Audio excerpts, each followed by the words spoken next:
السلام عليكم ورحمة الله وبركاته.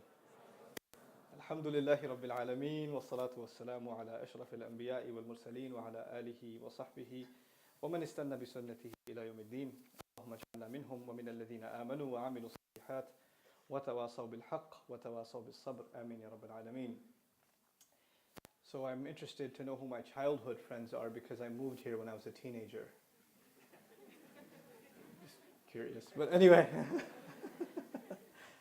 I'd like to start actually with a sentiment that I've been feeling since I landed here. This is the place certainly of my youth. I've spent most of my adult life, I could still say safely, in this city. And I think I can safely say also I discovered Islam in this city. My Arabic teachers are from this city. My Quran teachers are from this city. I owe basically whatever Allah Azza wa Jalla has planned for me in my life is attributed to this place. So I have a special place in my heart for this city. And of course, some of my dearest friends, more than half of whom I've already successfully moved to Texas, are still in this city. Some of them are still left. I'm here back for them, not for you, actually. I'm just going to move all of them back. But anyway, when I do come back, especially when I hang out in Queens, I'm reminded of some poetry in the Arabic language.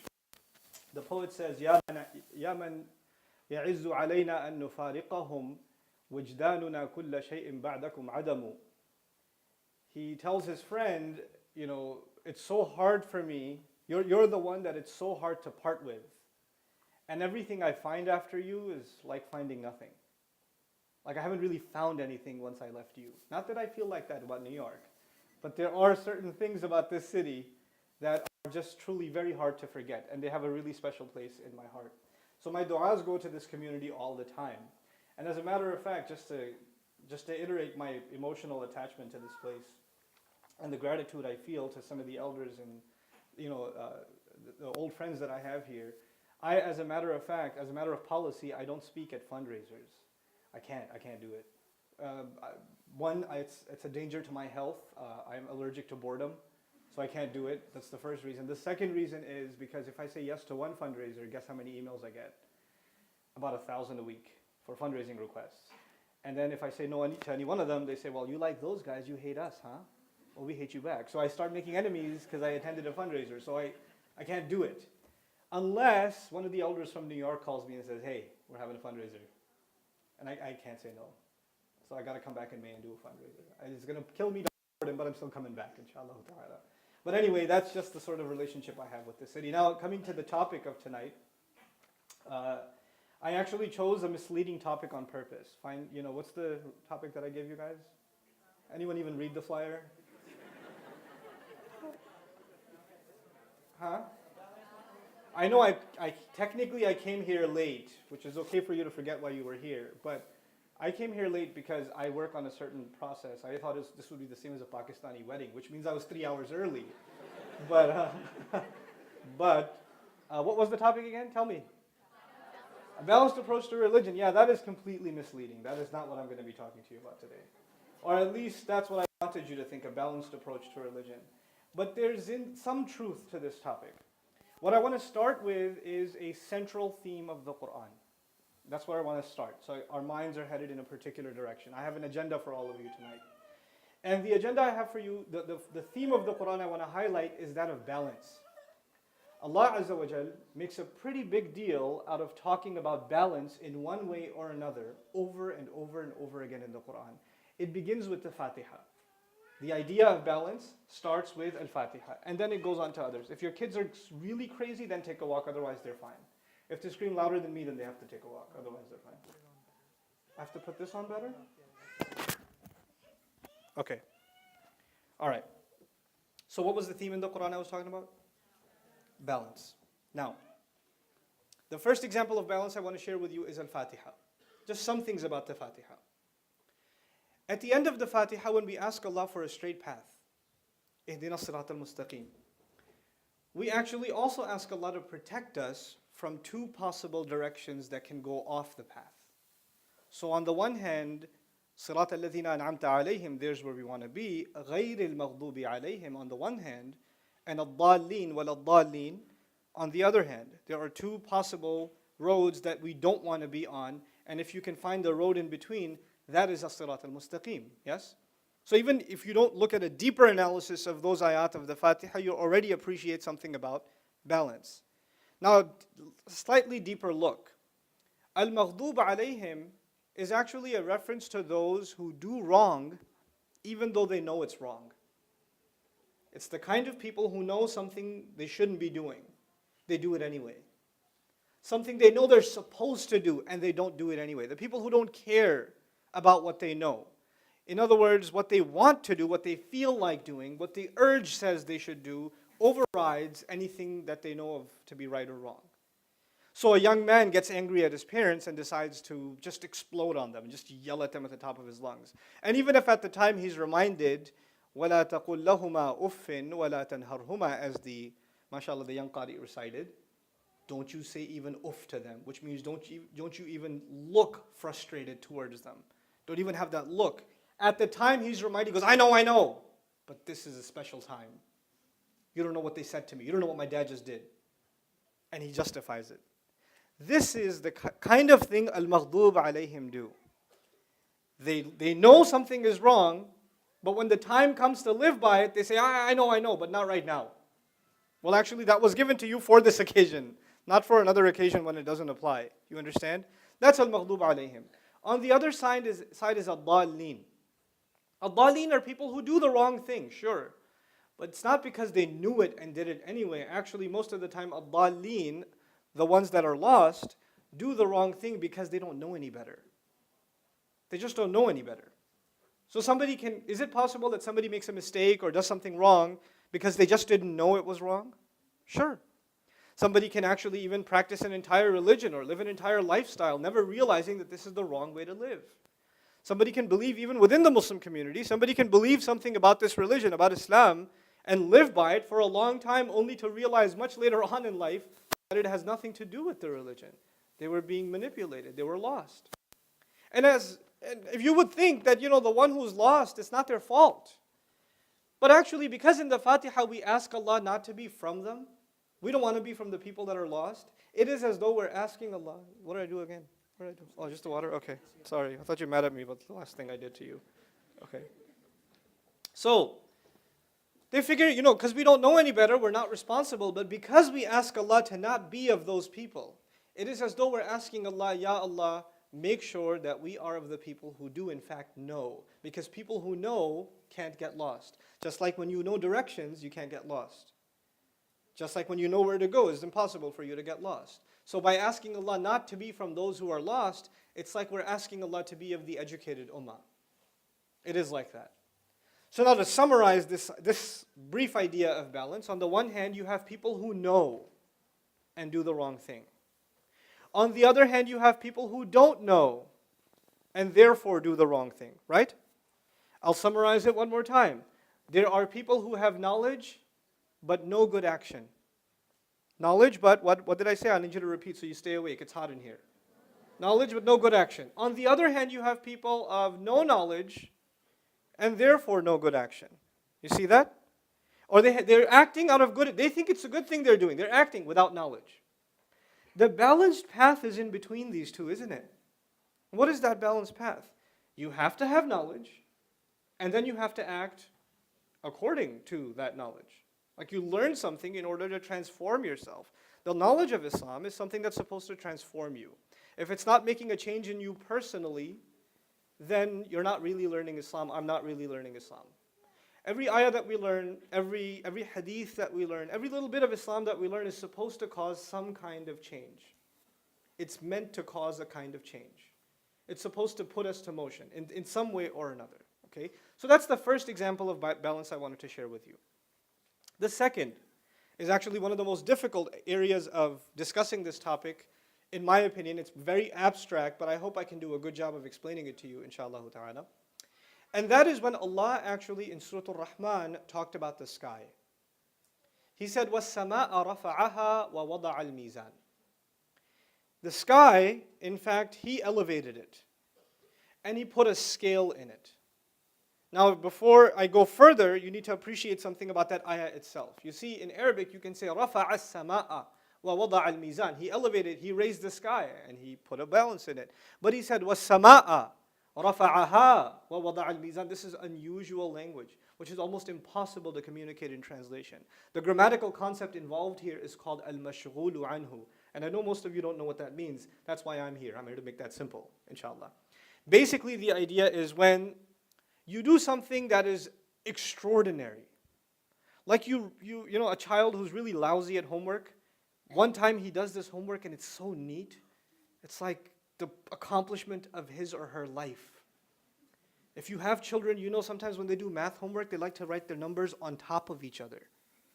So when they're doing multiplication problems and they're supposed to like line the numbers up, you literally have to draw a map of where one number goes under the other. So you have to teach them how to write the numbers neatly, and they say, got it, and they do it again, and they do it again, and they do it again. But this one time, this child makes this homework assignment a masterpiece. The numbers are separated, and they're so beautifully, and the number that got carried over is in the right place. And he didn't draw an entire solar system around the number that got carried. It's so beautiful.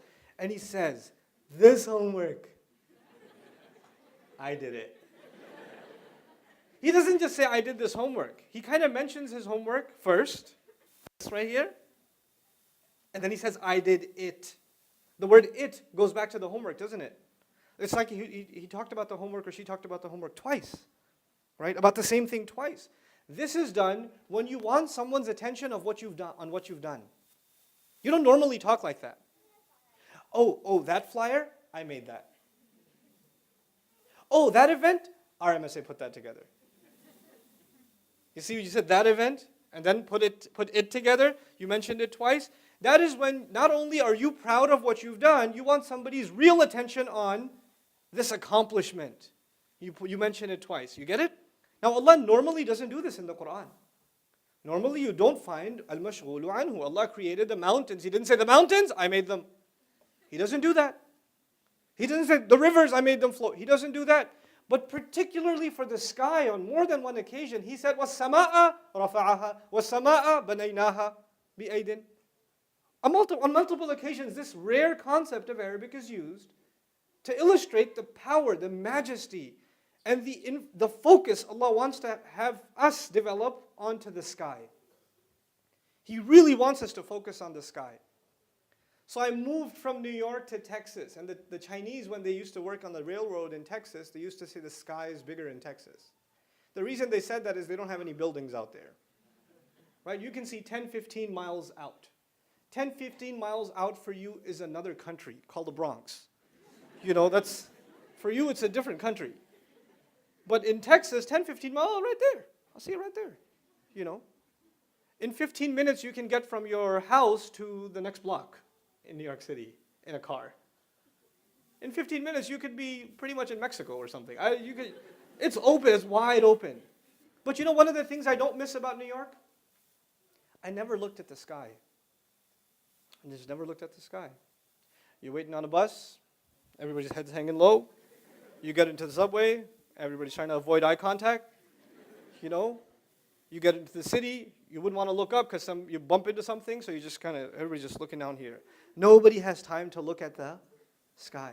It's up there all the time, but we never look at it. And of course, this is a fast-paced city, so we don't have the time. We think people that sit around, in a park and they're just staring at the sky have some kind of psychotic disorder. So we make sure we sit as far as possible from them in our lunch break or whatever, So people that do spend time to just appreciate the sky must be weird. They can't be normal, you see. This is one thing I don't miss about this city, is one of the appreciation of nature that you're supposed to have normally as a normal part of your life. And some things that Allah really wants you to pay attention to. Really, really wants your attention on. Is missing. It's just gone. It's taken from us. Those of you that drive, next time you get stuck in traffic, just take a couple of seconds to just kind of appreciate the sunset. Appreciate ash-shafaq, what Allah swears by. فَلَا أُقْسِمُ بِالشَّفَقِ. That act, just appreciating the beauty of the sky, is actually fulfilling a request of the Quran. Think of it like that. You just did something Allah wanted you to do. Just as simple as staring at the sky. But now coming back to what did Allah mention? وَالسَّمَاءَ رَفَعَهَا. The sky, He elevated it. Now how much higher is the sky from us? Infinitely higher. Isn't it? We don't know the end of it. We can't put a number on how high above us the sky is. It's an abstract almost to us. And this ayah came in the context of how Allah honored the human being. And Allah first mentioned how He created the human being and He taught him how to speak. And then He says, by the way, I've honored other creations too. Just like I have raised your level, I have raised other things too, like the sky.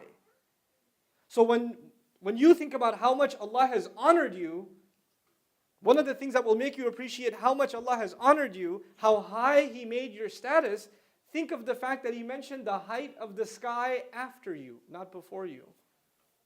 He mentioned that after you. وَالسَّمَاءَ رَفَعَهَا. Now we're reflecting on the sky and Allah tells us what should we think about the sky.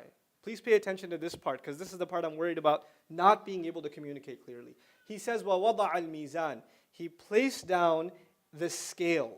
Al-Mizan and Ism Ala in the Arabic language comes from the word wazn. Waw, za and noon, or zay and noon. Urdu speakers know wazn. Wazn to hame bhi bata hai, That one, same word. Wazn means, typically it means weight. Weight. But actually, the word wazn in the Arabic language is a device or a means, a mi'yar, by which you determine the value or the weight of something. Al-wazn itself is putting a weight to something. And Allah says, Allah balanced the sky, and that's why mizan is called a balance, because in the ancient times, the two sides of a balance, you put a standard weight on this side, and then you weigh something, rice, potatoes, whatever it is on the other side. When it balances out, it is this piece of metal that is at a standard weight that determines the value of the food or the item you put on the other side, isn't it? That's why it's called al-mizan, because things are being weighed. Now Allah says He designed the entire universe, and He put a scale of balance in it. And He put things in proportionate weight in it. Now let's talk about this for a moment, even though I'm not a science person in scientific terms. If the sun was any bigger than it is now, then it would have more gravitational pull. And if it would, the planet wouldn't be where it is. It had to be a particular weight, a particular size. And the earth had to be a particular size, not to get pulled in too close and not to get pulled away too far for the climate that we have to exist. Yes? Is this the only solar system around? No. Every solar system, every galaxy, every planet, every moon, every orbit is there in place because of a particular weight and a particular value to every planet. And that weight came as a result of every single atom that is on that planet.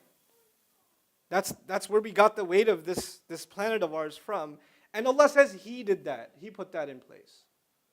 So if it's even a little bit off, it'll fall apart. Now, just to make you appreciate what Allah is doing when He's balancing the universe. And the universe is too big to think about, so let's just think about the earth. The fact that He's balancing between the earth and the sun and the moon. You take a toothpick and you try to balance something on it. Easy or hard? It's hard. It's hard. And like my kids and I, sometimes we play Jenga blocks. You ever play Jenga blocks? Okay, you try to build Jenga blocks, the taller they get, easier to balance or harder to balance? It gets harder to balance. The more elaborate you build something, the more intricate the balance becomes. You can't do it anymore. Smaller things easier to balance, bigger things harder to balance. Now appreciate what Allah has done when He made balance between the sky and the earth. وَوَضَعَ الْمِيزَانِ. One more thing about this. Allah Azza wa Jal is the creator. You can even consider Him the manufacturer. وَلِتُصْنَعَ عَلَى عَيْنِي. So Sana'a is used for Allah Azza wa Jal too. The manufacturer. Now, I mentioned that word in particular because we are a people, not just Muslims, but humanity today, are a people that are obsessed and are almost victims of brands and manufacturers. Right? And you can tell a particular brand by its signature design. So if somebody's holding a phone and it is of the I brand, you can tell from a distance. And some who are really good, man, you still got the 5, you need to get the 5C, SPW, whatever. You need to, somebody else has, a phone that's pretty much the size of a plate. You're like, oh, Samsung, okay, very good, You eat off of that too. But anyway, so it does everything. So, but the idea is when you have a brand, there are brands of cars, the cars that are, certain elite brands, they have a certain design to them. And you can see it from a distance. You didn't even see the logo. You can say, oh, I know that car. That's a Mercedes. But you get closer, you find out it's a Hyundai because they copy everything. But still, those Koreans, confusing people's school of thought. But anyway, so the idea is we appreciate brand by the manufacturer, by the design. And not just the appearance, that's the one thing. By appearance, you can tell a manufacturer. But also when you take a closer look by the quality, every company or every manufacturer has something that makes its brand sort of unique. This manufacturer, their textile materials are really good. This builder, this architect, his buildings have this certain element to them. This car, there's something unique about the transmission of this vehicle or the acceleration of this vehicle or the duration, the durability of this vehicle, whatever it may be, right? So there are particular unique qualities of a brand that attract people. One of them obviously is appearance, right? But beyond the appearance, when you dig deeper, there's always something that kind of sets a company apart. This is their motto, this is that drives everything they do, right? So because it's closer to home to everybody and we appreciate how these things work nowadays, look at the Apple brand, for example. Their motto is, we don't care if it's the most elaborate technology, we just care that it's the most user-friendly. We just want it to be convenient. Convenience is our number one thing. And it gets so light you can't even feel you have it in your hand. That's how light they want it to be. They eventually want it to float in the air. And then, the icons are simple and easy to follow. And the easier it gets, the more it annoys geeks, because geeks want things to be complicated and they want to code it themselves, and they don't want to do any of that because they want it for people who are, they just want that. So that's the thing that defines them. It's easy. Look at how easy it is. Look at how smooth it is, right? That's their signature. Now I bring all of this up because it's tied to the subject of balance. Because Allah says, pay attention to the sky and pay attention to my design signature as a manufacturer, as one thing I love in the things I create is balance. Allah's signature. Because like every painter leaves a signature on the painting. Every car leaves its logo. When Allah designs something, when Allah puts something together, His signature is what in the ayah? Is balance. Things are in order. Multiple things are working with each other, in harmony with each other. That's what He likes to create. I'll give you another example of the balance of Allah. That is so deep. If this lecture was just about that, I'll come back for that one. That one's heavy. But I'll just give you a snippet of it. Allah in the Quran told us to pay attention to the honeybee. Okay, Allah revealed to the honeybee. And the Rasul of Allah sallallahu alayhi wasallam, interestingly enough, compared the believer to a honeybee. We got compared to an insect. When Allah does that comparison and the Prophet does that comparison, it makes me think, I really need to study Islam. And part of studying Islam is studying honeybees. When I studied that ayah, I must have watched 4 or 5 documentaries on honeybees. Easily. And I've read several articles on just honeybees. And every one of the lines I'm reading from, these are not written by Muslim scholars, by the way. But as I'm studying the honeybee, I'm not thinking I'm reading some secular article or I'm reading something that has nothing to do with Islam. I'm actually learning Islam. And one of the things I learned about the honeybee is when it sits on a flower, it can be far more aggressive than it actually is. It has the power to be. But it takes from the flower just so much to not break it and damage it and render it no good for the next bee to come. It takes, but just so much, and then it leaves it. And it doesn't break. There's a relationship between the flower and the bee, but it's a very loving, caring relationship. And actually, the bee gives it life because it carries pollen over to it and takes from it. So it never takes something without giving. And actually, it gives a lot more than it takes. It gives a lot more pollen than it takes. And it leaves, because other bees from its hive may be able to benefit from the same flower, so it goes back to the hive and does what's called a bee dance. It does a dance and it lets the other bees know the address of that flower and its neighbors. You guys can have from that too. I've had my share. I don't need to have more. I'm not worried about competition. You guys can have enough. There's enough Allah made for everybody. Wow. Balance. The bee knows balance. And that's Allah's design. From the universe to a bee. He just created things in balance. Now, this is Allah's design as a manufacturer. Let's take it one step further. What Allah wants you to appreciate is how things work with each other in harmony. That's what balance is, really, when things are in harmony with each other and they're not falling into chaos. Down to the atomic level. Animals are in harmony with each other. There's an ecosystem in place. Environments are in harmony with the animals that live in those environments. Oceans are in harmony with the animals, the sea creatures that live inside them, right?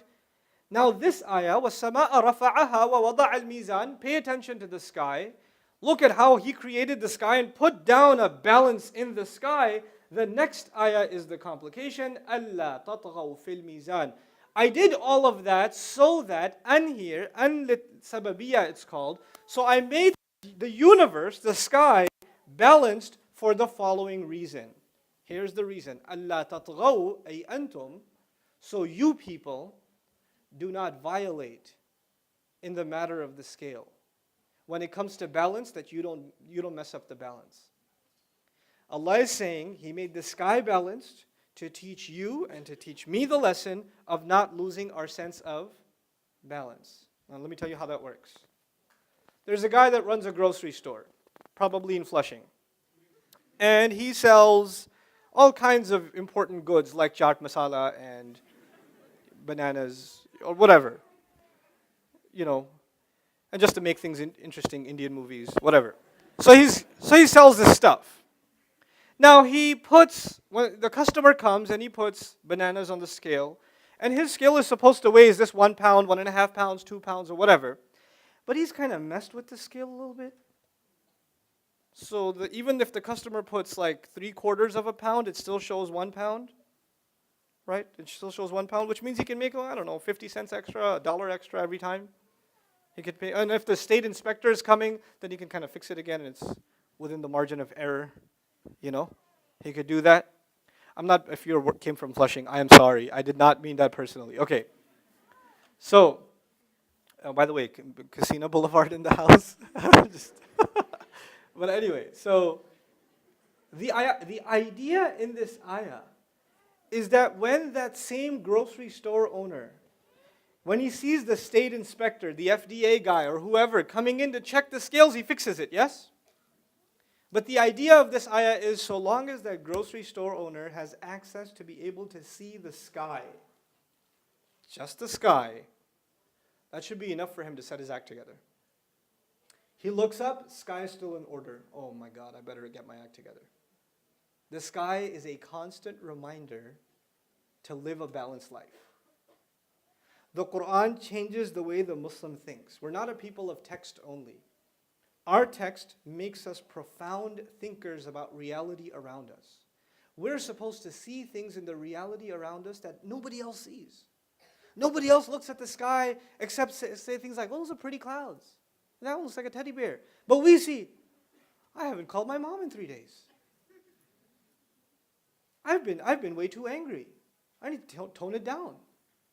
You kind of explore your own balance because the sky's balance is there. And by the way, the irony of this creation that Allah made, Allah tatghaw fil mizan. I created the sky in balance so you don't violate the balance. The irony of it is that today, as we have it, the sky is in balance. But then a day is coming when the sky will be torn apart and it will lose its balance.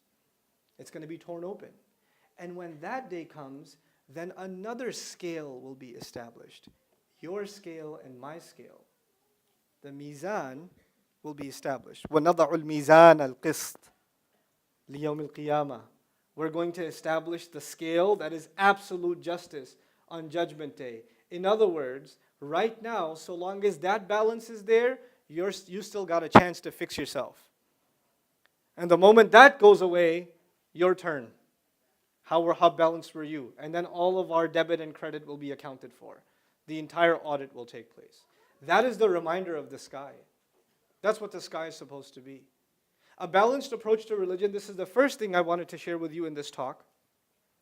And I want to tie this theme finally of how Allah Himself, subhanahu wa ta'ala, makes us think about this ourselves in the same way that He makes, in the same breath that He makes us think about the sky. He says, فَسَوَّاهُنَّ سَبْعَ سَمَاوَاتٍ سَوَّاهُنَّ سَبْعَ سَمَاوَاتٍ. He balanced them, evened them out into 7 skies. Only Allah knows what 7 skies means, but we know that He balanced them. Sawwahunna. Sawwa, to make something even. Okay? And taswi also means to make something equal. Okay. About the human being, He says, الَّذِي خَلَقَكَ فَسَوَّاكَ فَعَدَلَكَ. He's the one who created you, and He's the one who put balance in you. He balanced you. Now when Allah says He balanced me, He's talking about the physical balance for sure. But He didn't just say, Sawaka jasadan, Sawaka badanan, Sawaka jisman. He physically balanced you so that your 2 feet, you stand up and you're balanced. You can uphold yourself. You can hold your neck. You know, a baby's neck goes everywhere. But as the child grows, they can hold themselves up high. They learn to balance themselves on their 2 feet and they don't walk like a gorilla anymore. They can stand up. This is a kind of balance. But Allah didn't limit the conversation to physical balance. When Allah doesn't limit something, we don't have the right to limit it. It's called at-tawassu' fil ma'na, expanding the meaning. So Allah balanced us in every possible way. Every possible situation you're going to come across in life, there is something Allah put inside you that can help you attain balance. That's what He put in you. وَعَدَلَكَ. Then He evened you out. Even He went further than the sky. Sawahunna, that's it, for the sky. But sawaka fa'adalak also, on top of that. So He did something special for you He hasn't done for any other creation. I felt this conversation was necessary for the following, multiple reasons. The first reason I wanted to bring up this conversation is because the world itself is losing balance. We don't have, pretty much everything that used to be in place and was balanced and nobody questioned it is all falling apart. From the simplest things to the way we eat food, we don't have balanced nutrition anymore. Our nutritions are overwhelmingly, poisonous to us. There was a survey done in the United States of nutrition. 85% of what you find in a grocery store is saturated with fat and fat and sugar, artificially, which means you and I are not. You say I'm going to go healthy. I'm going to go buy bread. Just look on the side of the ingredients even for your bread. Fructose, corn syrup, this much sugar, this much preservative. Oh my God, I thought I was eating bread. We're losing balance in even our nutrition. And by the way, what we eat affects us even spiritually. It has an impact on us. This is from the advice of the Rasul sallallahu alaihi wasallam. In any case, we don't have balance in that. We don't have the balance between work and family. We no longer have that balance. People that are really successful in their career have really terrible family lives. And they say, well, I had to make some sacrifices. People have had to work to earn a living throughout history. Nobody had a free ride. Nobody had a free ride 2,000 years ago. Nobody had a free ride 5,000 years ago. Nobody has a free ride today. Everybody has to work. We're not in any different position than before. But people were able to maintain a balance between work and family. And then between work and family and the self. Just having time for yourself. People used to be able to do that. Now people are really successful career-wise, but they don't even have time for themselves. They're only working and they're miserable. And when people are miserable, they're really good at making other people miserable around them. We have no balance in life. People say, I want to study. Young students, men and women, I want to study, but I also want to get married. But you know what? I'm going to finish med school, and then I'm going to finish law school, and then I'm going to think about getting married. And then you finish med school, and if you're Pakistani, you're past the expiration date. I'm sorry. And then you come to Ustad Nouman, nobody proposes. Because I'm a doctor and I'm 28. Oh, 28? That's like haram in Pakistan. That's on the one side. We even career-wise, we pushed a certain idea. Why can't you get married while you're in school? Why not?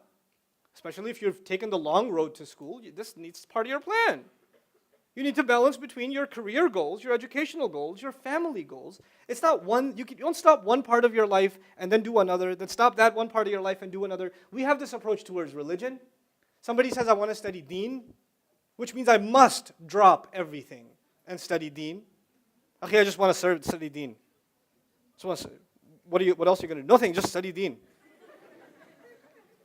Who's going to take care of your parents? Allah subhanahu wa ta'ala.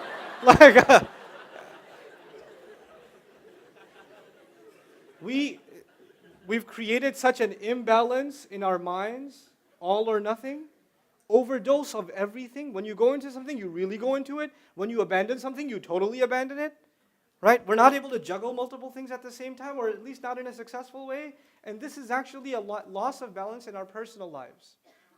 And because most of humanity is so prone towards one kind of imbalance or another, we've taken this idea, this tendency that we have, and we've started looking at our religion in an imbalanced way. Human beings were created naturally balanced. When we lose that nature, then we lose the ability to look at things in a balanced way. And unfortunately, if you yourself or I myself are suffering from imbalance, and then we study our religion, then we're going to come up with imbalanced conclusions about our religion. We're not going to come up with the right conclusions.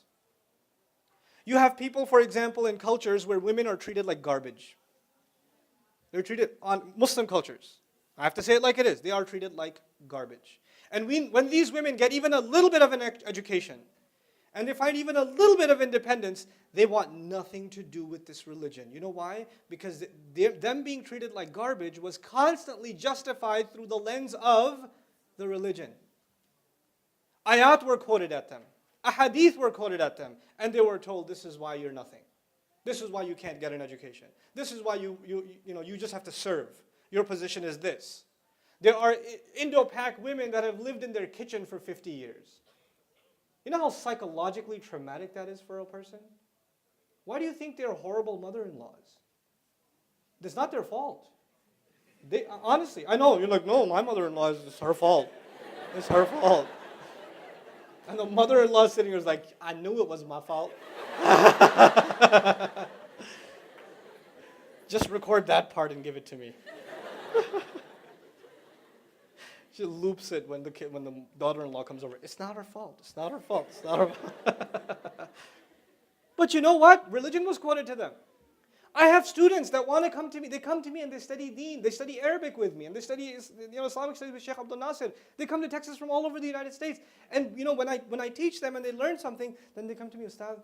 And these are sisters in hijab, and they've traveled to study, and they've memorized Quran. And Ustad, there's this one hadith.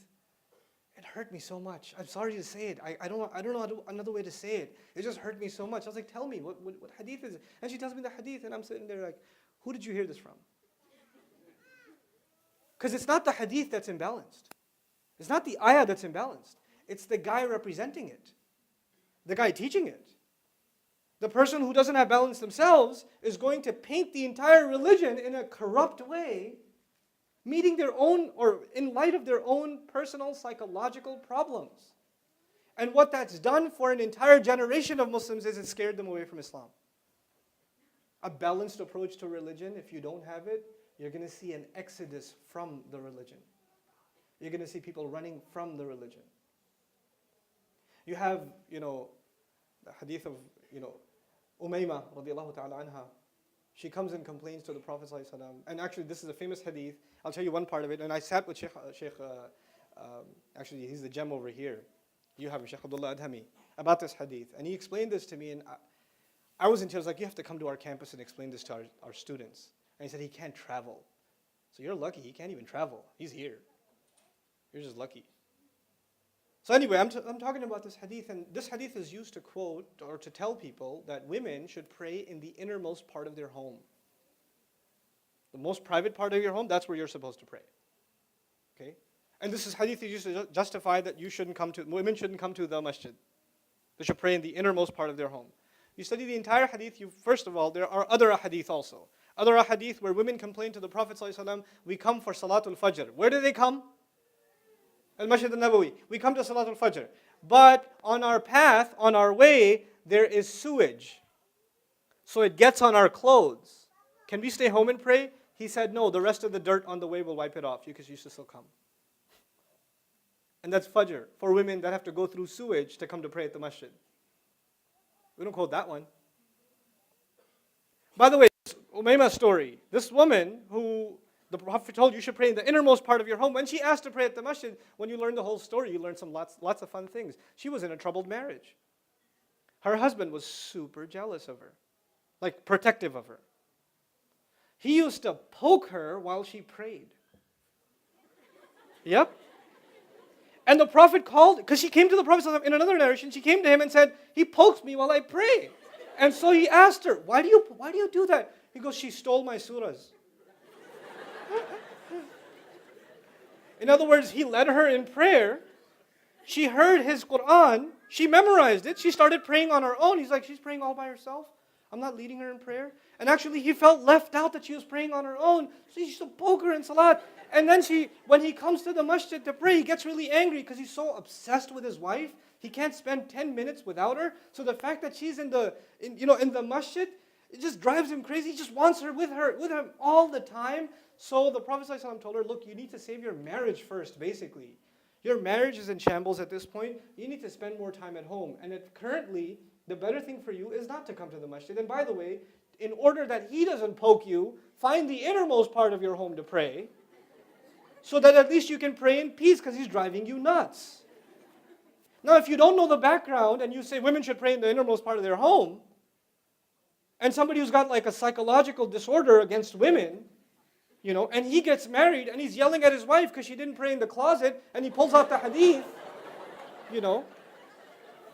he's got the dalil, he's got the evidence, but there's no balance. This is not balance. You see?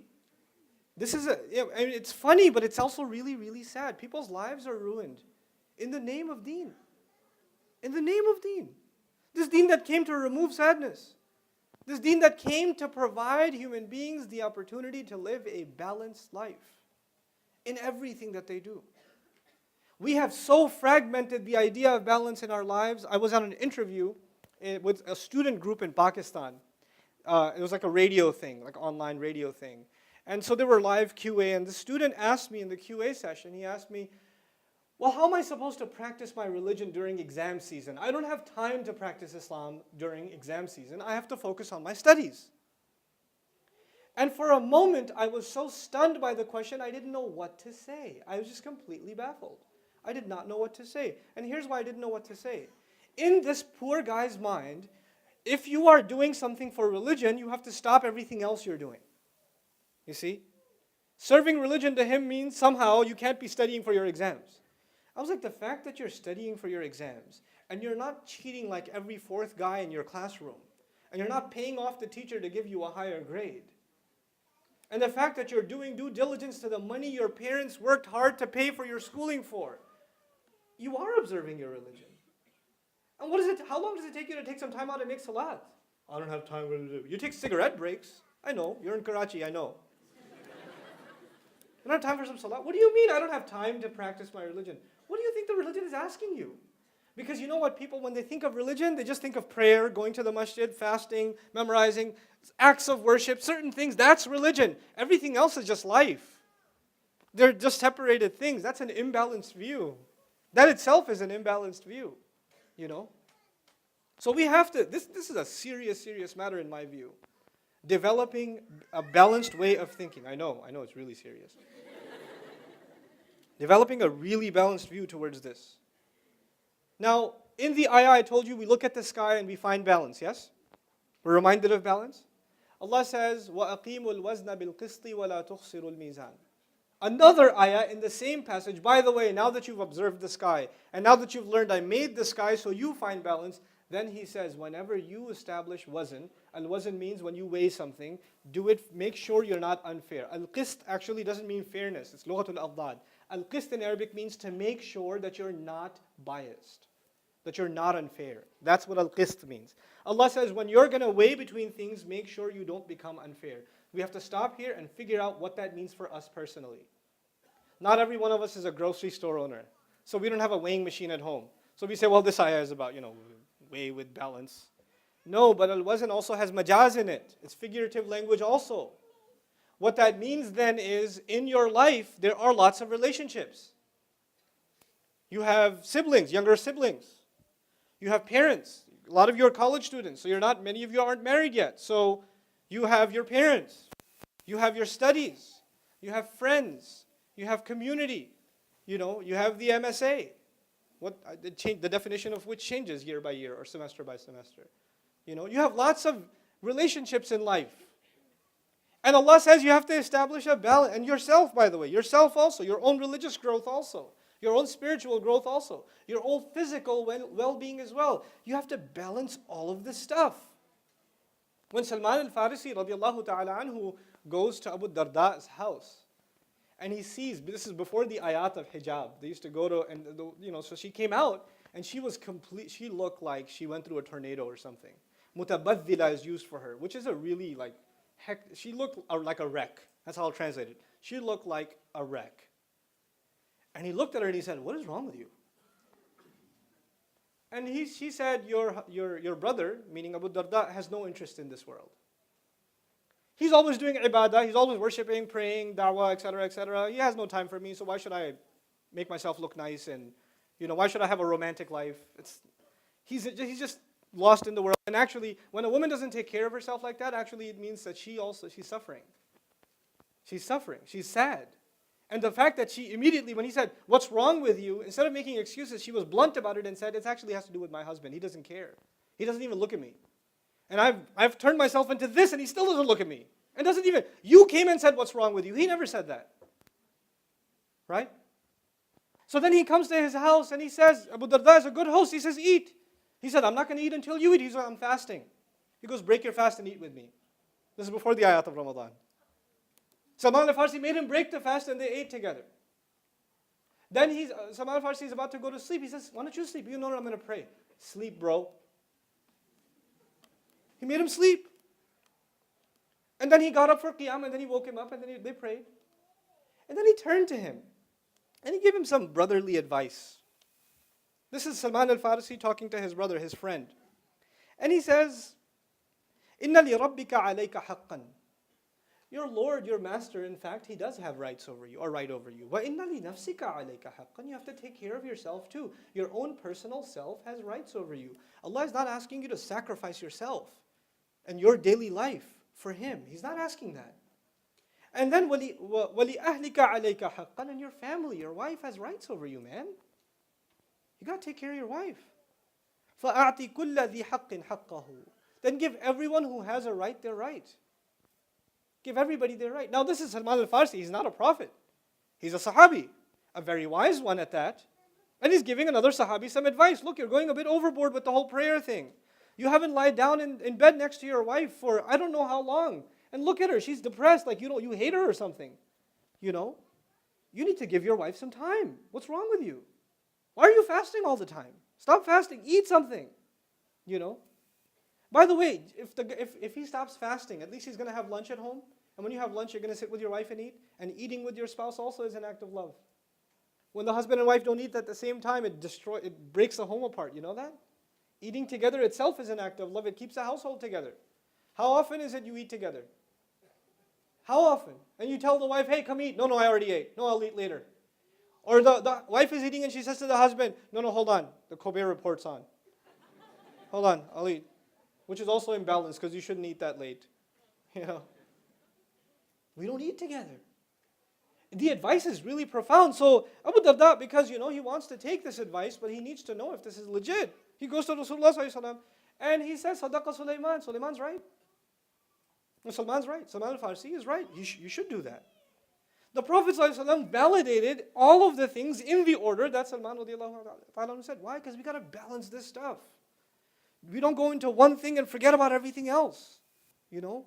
This is the core issue of imbalance. I want to get to a couple of ayat inshallah ta'ala after I give you a break because I respect the attention span. I'm only going to have 2 sessions with you bi'idhnillah. One before and after the break, and I'm almost there to the point where I can give you a break inshallah. You guys doing okay so far? Okay, good. Alhamdulillah. There's other balance in belief. So hard. I recently, actually on the flight here, I checked my email. And I received an email from a Jordanian man who was Christian, born and raised Christian, Arab Christian, moved to England to do higher studies, and found his faith, meaning Christianity, later on in life, started going to the church regularly, married a British woman, lived a very spiritual life, actually volunteered at the church, studied the Bible with the minister, and he was actually very engaged in biblical studies for a long time. And he started developing certain questions later on in life about surrounding the birth of Isa alayhi salam, the virgin birth. He developed certain questions. And he asked his minister to answer those questions, and the answers that he gave actually made him lose faith even more. So he started getting distance from religion because of the answers he got to his questions. And later on, he actually he was looking for the answers to those questions, but he was looking for those answers in Arabic. He was doing the search on Maryam salamun alayha in Arabic. And if you do Google searches on Maryam, you're going to find Christian sources, but you're definitely going to run into what? Muslim sources, Islamic sources. And in his email he said, وَقَدْ عَرَفْتَ أَنَّ الْمَسِيحِيَّةَ مِلْيُونَ دَرَجَةً أَحْسَنْ مِنَ الْإِسْلَامِ. I knew that Christianity is 1,000,000 times better than Islam, but I read it anyway. I read the Quran anyway. And all of my questions were answered in such a balanced way in that one place. All the questions that were raised for me in the Bible, all of them were resolved in one passage about Mary, in one place. And I took that to my minister, and he got really mad at me. Then my wife threatened to divorce me just because I quoted a passage from the Quran. Then on top of that, pretty much everybody left me. All my friends, everybody left me. And I haven't even accepted Islam. I just quoted the Quran. That's all I did. And they panicked. And then he's telling me what he's been studying over the last few years. He's been just studying the Quran. Still hasn't accepted Islam. When he wrote me this email, he still hadn't accepted Islam. He said, وَرُبَّمَا سَتَسْأَلُنِي مَتَى أَسْلَمْتَ لَمْ أُسْلِمْ. Maybe you're going to ask me when I became Muslim. I haven't. But I can't stop reading Quran.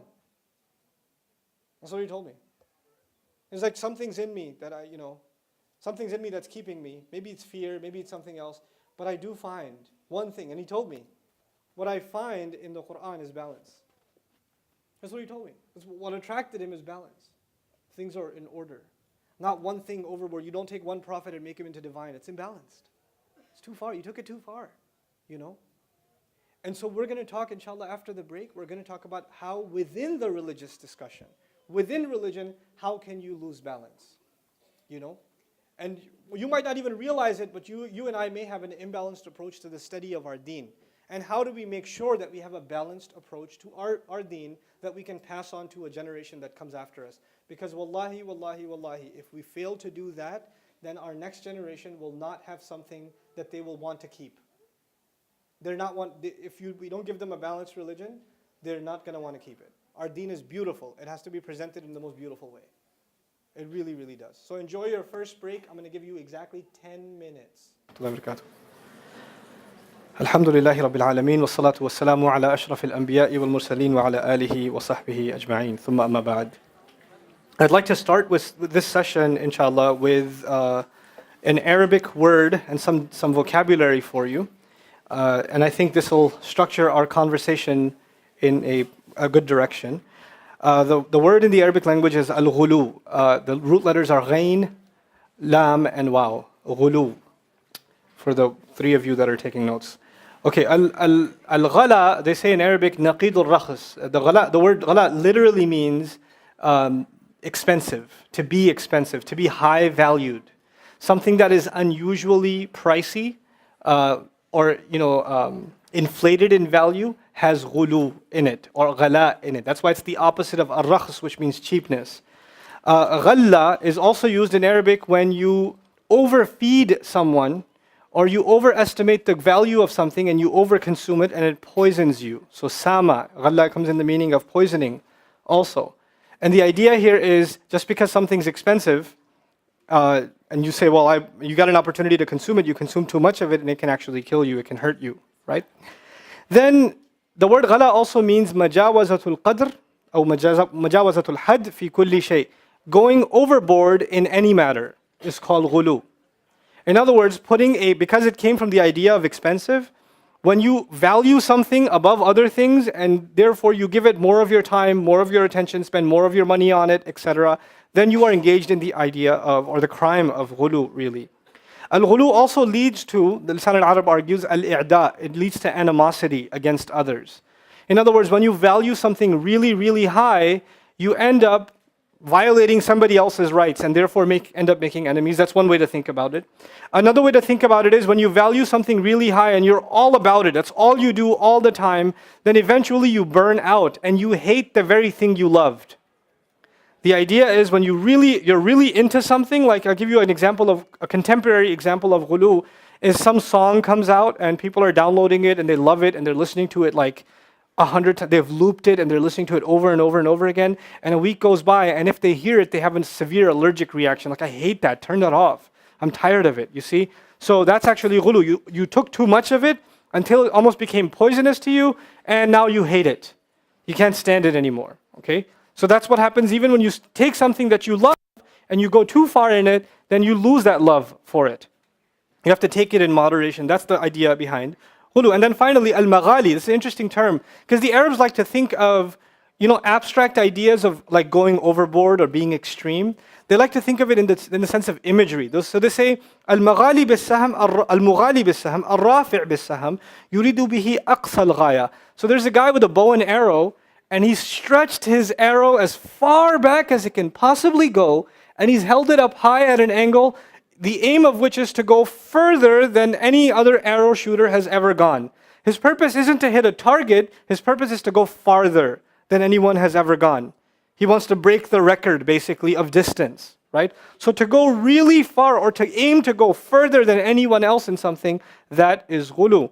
So for instance, you have, nowadays we're in the age of video games, right? So you have, PlayStation and Xbox or whatever. The video games that come out, they have an online component now, right? So they have rankings. So you're like the 38,563rd deadliest assassin in Assassin's Creed, right? And if you really suffer from ghulu, you will not sleep until you're number 1. And you will like pat yourself on the back when you reach 25,000 and then 11,000 and 8. I'm ranked 8,000. I had a student this year at the Dream program. We introduce ourselves in the beginning of the year, and one of our obligations, the way we introduce ourselves is you tell me where you're from, what your name is, where you're from, and tell me one interesting thing about yourself. So one student said, my name is so-and-so, I'm from this place, I'm ranked 115 in FIFA. I've been calling him FIFA for 8 months now, so 6 months. But it's a form of ghulu where you want to keep breaking records, and you don't even know why you're doing it. You just want to do it. You want to earn all the trophies. You want to get 100%. You want to land that combo in the game, and you're going to keep practicing it like your akhirah depends on it. There are people that have ghulu. You ever heard of what's that? Comic-Con, I think it's called, right? Comic-Con. And so where people master like things like Street Fighter and like. There are Mortal Kombat tournaments and people from all over the world that have spent hundreds of hours trying to like perfect the 18-hit combo from Akuma or something. That's ghulu. That's ghulu. There are people that become movie buffs. They have to have a collection. They have to have seen everything. They have to have all this trivia. People that become sports buffs, they get ghulu in sports. Right? They know all the statistics. I mean, they're literally, their riwayat are sahih. From like, where this guy went to college, who recruited him, what his career was, how many rings has he earned, all of it. It's incredible. But it's all ghulu. It's overboard. It's overboard. You keep going deeper and deeper and deeper. You become an enthusiast and eventually a fanatic. A contemporary example of ghulu, of course, it's not as hot anymore, but it was for a long time, Star Wars. Right? Star Wars is a kind of ghulu. People went to Star Wars movies dressed in ihram and proper like legit attire, This is serious stuff. I mean, people take this stuff very, very seriously. When you get into something, you really get into something. A social media example of ghulu would be people that can't get off of their Facebook page, like that lady over there. Nobody. I just pointed randomly. The guy's like, which one?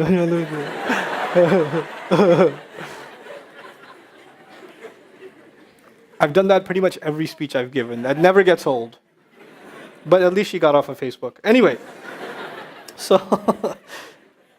why am I dividing ghulu for you? Because 2 places in the Quran, Allah turned His attention to the Christian community. Not us, the Christian community. Allah says, Ya Ahl al-Kitab, la taghlu fi dinikum. People of the book, don't do ghulu, what I just described to you. Don't become extreme. Don't go overboard in your religion. Which is very strange language, especially for the Christians.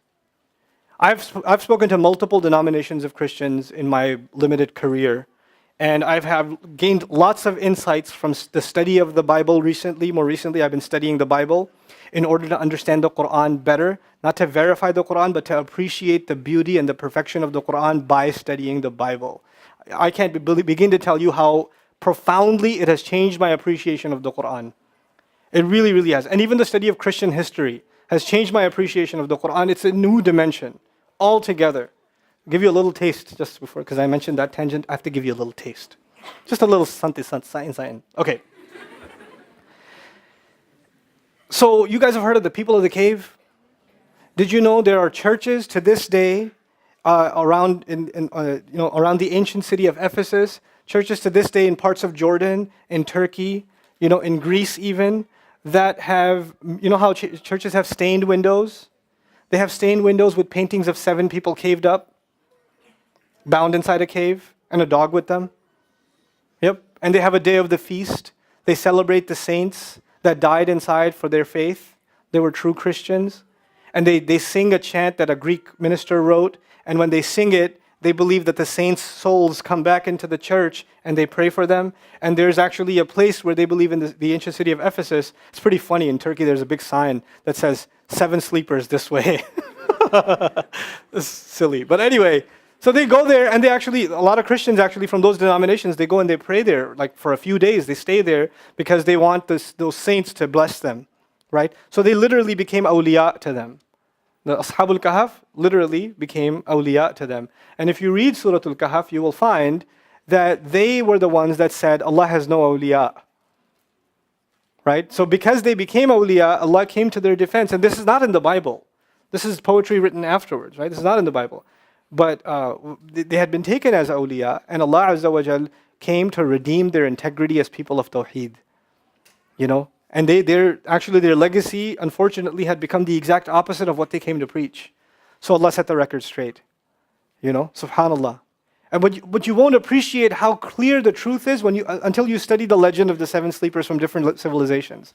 And you see what they have to say, and you compare it with the Quran, and you say, oh, Ya Rabb, wow, it's incredible. And that's just one example. I've been reading some other stuff too, but I'll tell you about it later. Okay. Ya Ahl al-Kitab. People of the book, La taghlu fi dinikum. Don't go overboard in your book. Don't go overboard in your religion. Don't go overboard in your religion. How can that be? The Christian community, many denominations of it, basically abandoned the law of God. They said the Bible's laws no longer apply to us. We don't have to abide by them. The blood of Jesus is enough to save us. We're already saved. The law was a means by which our souls were cleansed. We no longer need the law because Jesus already paid for our sins. So how can they go overboard in their religion? They got nothing to go overboard in. What is Allah subhanahu wa ta'ala talking about? What Allah Azza wa Jalla is talking about now is something very powerful, and we have to really, really understand this. Our beliefs, not just our practices, our beliefs are about balance. Our balance. We have to balance our beliefs about Allah with our beliefs about the prophets, with our beliefs about the angels, with our beliefs about the books, with our beliefs about the afterlife. A lot of these unseen realms, right? And even the prophets have become, in a sense, the unseen to us because they're in history to us. They're the unseen to us too now, right? And even to those who were in front of them, the fact that they are messengers was also a belief in the unseen because they see a physical man, they don't see the angel talking to him. They don't see the ayat coming down. Even believing in a messenger in his physical presence was a belief in the unseen. But these unseen matters, you have to keep a very delicate balance between all of these entities. And if the only thing that can keep that balance is the authentic revelation from Allah.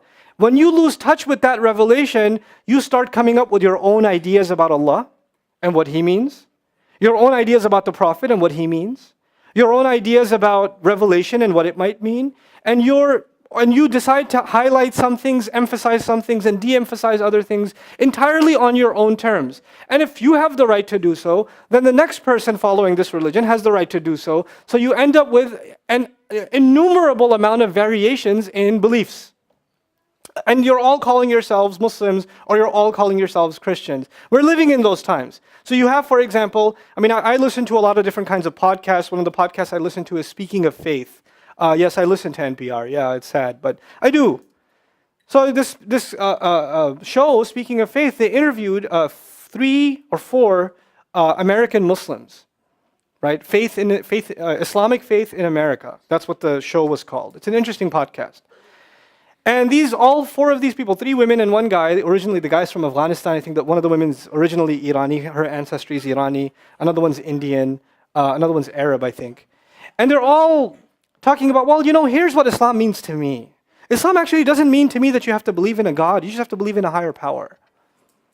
So long as you believe in a higher power, it's fine. And then the other one introduced herself. She said, I am the alcohol drinking, fornicating, blah, blah, blah. And she made a list. And at the last adjective she gave herself was Muslim. And proud. You know? And as I'm listening to this, close to getting into a car accident, I realized something. We are living at a time where people will decide the terms of their religion themselves. We are living in a religiously free society. Whether you practice this faith or don't practice it is entirely up to you. No matter how much somebody yells and screams at you, you're going to make your own decisions, aren't you? And so everybody, every person sitting here may end up with a very different and varied understanding of what Islam actually means. There is going to be a variation. That's a natural, inevitable fact. There's no denying it, there's no hiding from it, there's no running from it. The only thing we can do, instead of yelling and screaming, by the way, the group that yells and screams the most gets listened to the least. The group that gets the frustrated the most and gets angry at the people the most, why are they not believing like we do? We quoted the ayat. They still don't listen to us. Yeah, that's why they don't listen to you, because you talk like that. And people who are listening to you don't want to listen to you. It hurts their ears. But the group, the variation of, and people are experimenting, right? Even Muslims, they're experimenting with their religion. If you go to different communities and you talk to different circles, this is one kind of circle. But I've had the blessing of going to different Muslim circles that aren't so religious. But they're Muslim too. And they define religion for themselves very, very differently. Not the same way as you and I would. And we're not used to that. But you know what will survive after all of these experiments? What will survive is what meets the test of reason, and what can balance the needs of the heart and the mind at the same time. The balanced view will survive. Everything else will wither away because people will get tired of it. It just doesn't last. It's a phase people go through and it burns out. I want to tell you in this opportunity that I have before you a little New York story as I get to these ayat. La taghlu fi dinikum. Don't go overboard in your religion. When I was a college student in 1875 in New York City, I was at Baruch. Baruch in the house, by the way? Baruch in the house? All right, very good. Like 3 people. Very good. Nothing much has changed at Baruch College. Okay. I did a year in Queens too. I'd done time here. Yeah. Alhamdulillah. Okay. So, when I was at college in New York, I wasn't really interested in religion. But when I found religion, New York is one of the coolest places to find Islam. Because you get every possible flavor of Islam. Every possible one. I'm not sure if that has changed much. Is it still as colorful?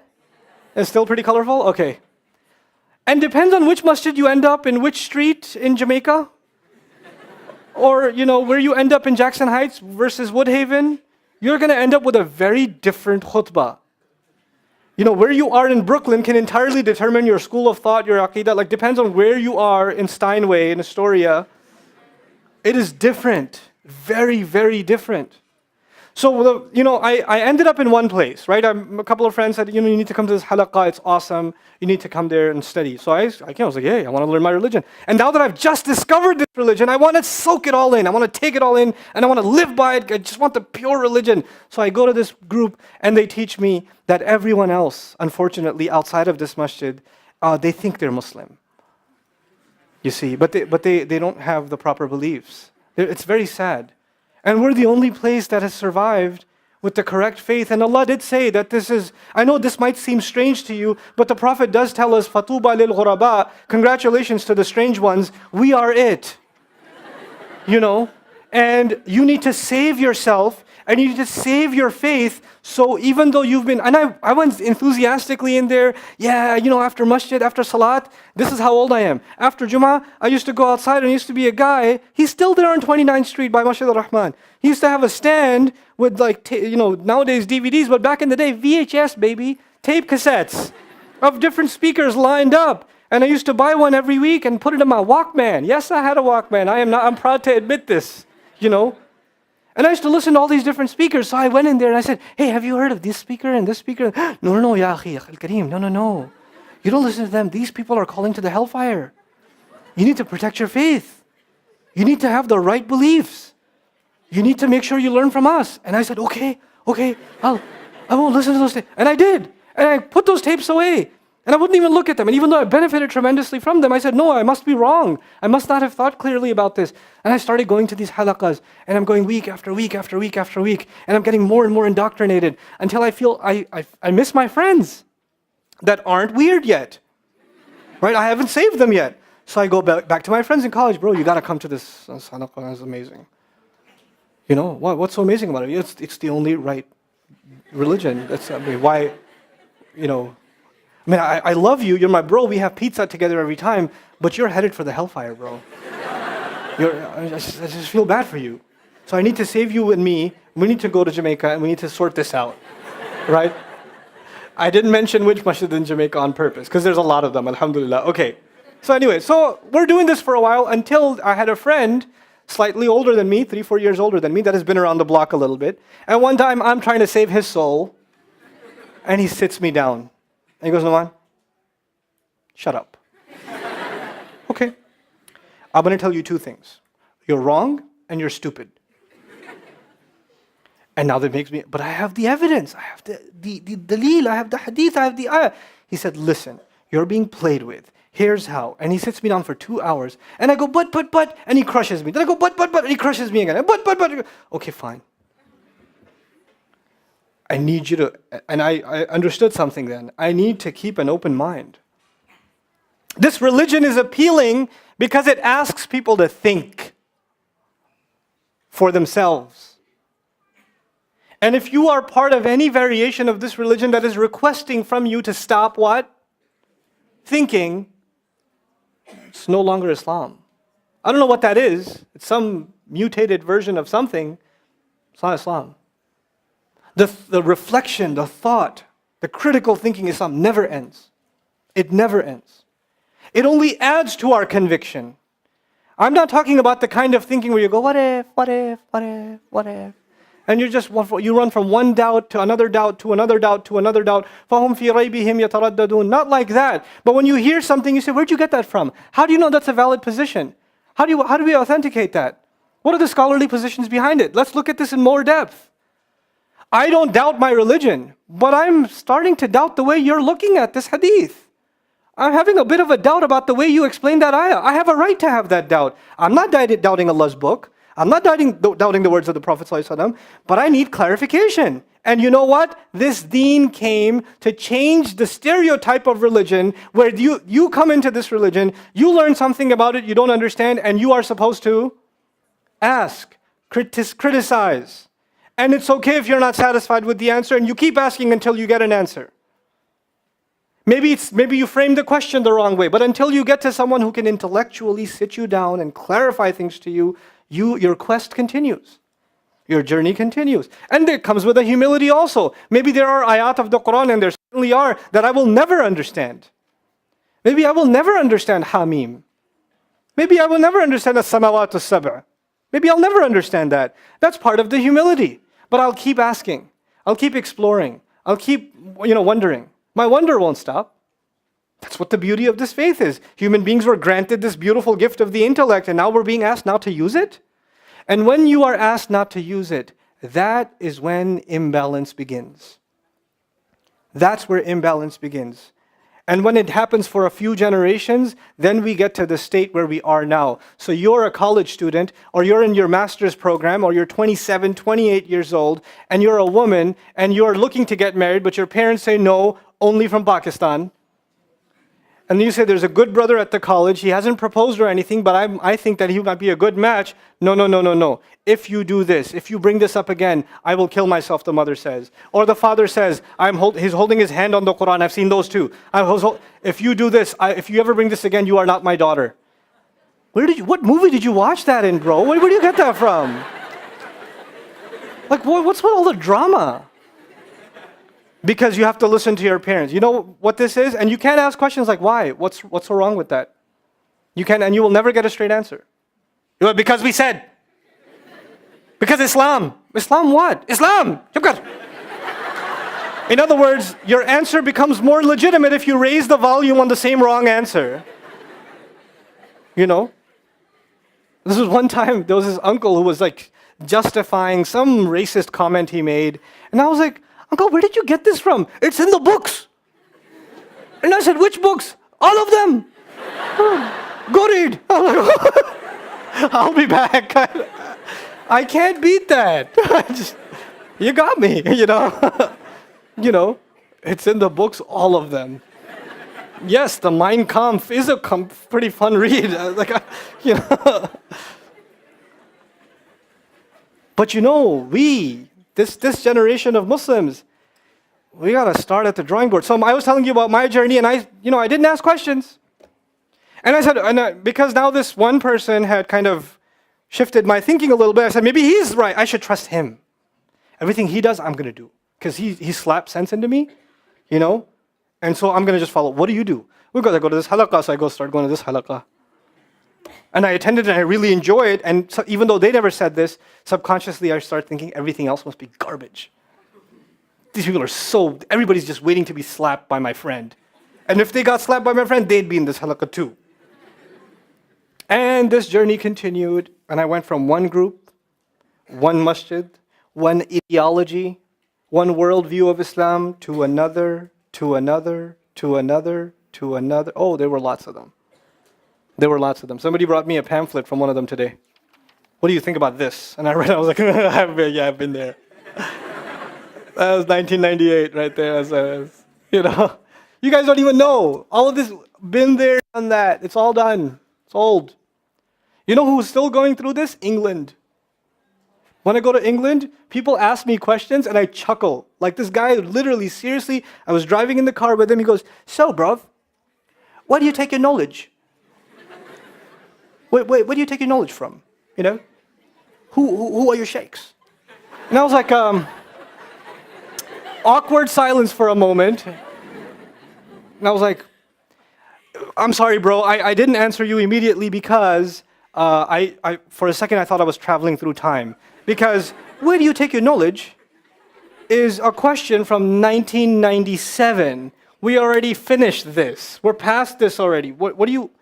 Have you been in the same, do you visit geocities.com? Where are you from? Some people don't even know what GeoCities is. That's funny.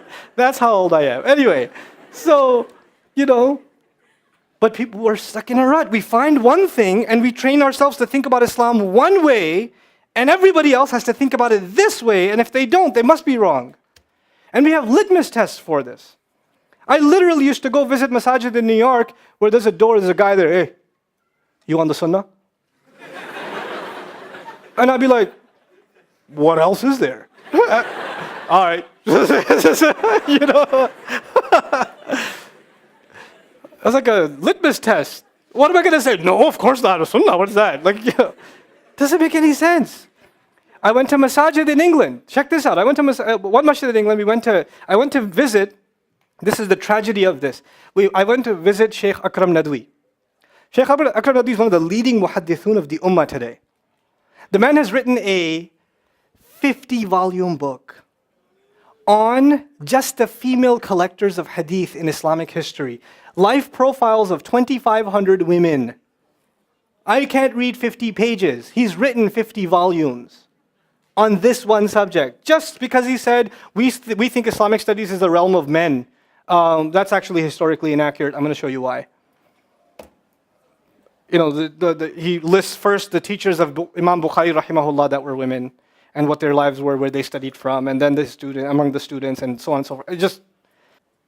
That 20-minute conversation I had with him at his house, first of all, it was a real honor to be at his house. The 20-minute conversation I had in his house answered questions I've had for 10 years. And the people around him don't even know. They don't even know. SubhanAllah. What a tragedy, It is so easy for you to dismiss people when you don't know enough. So easy, Allah says, don't do ghulu in your religion. Don't go overboard. So I was going from one group to another, to another, to another, to another, to another, and guess what happened eventually? I burnt out. What does ghulu mean? You go into something too far, and you start hating it. Just burnt out. Not going to the masjid, not really hanging out with anybody, just kind of depressed. Just depressed. And the only time you hear about Islam is you hear one group delegitimizing another. speaking out against another. That's all you hear. You don't hear anything about Islam itself. You just don't hear it. So I started thinking back about all these groups.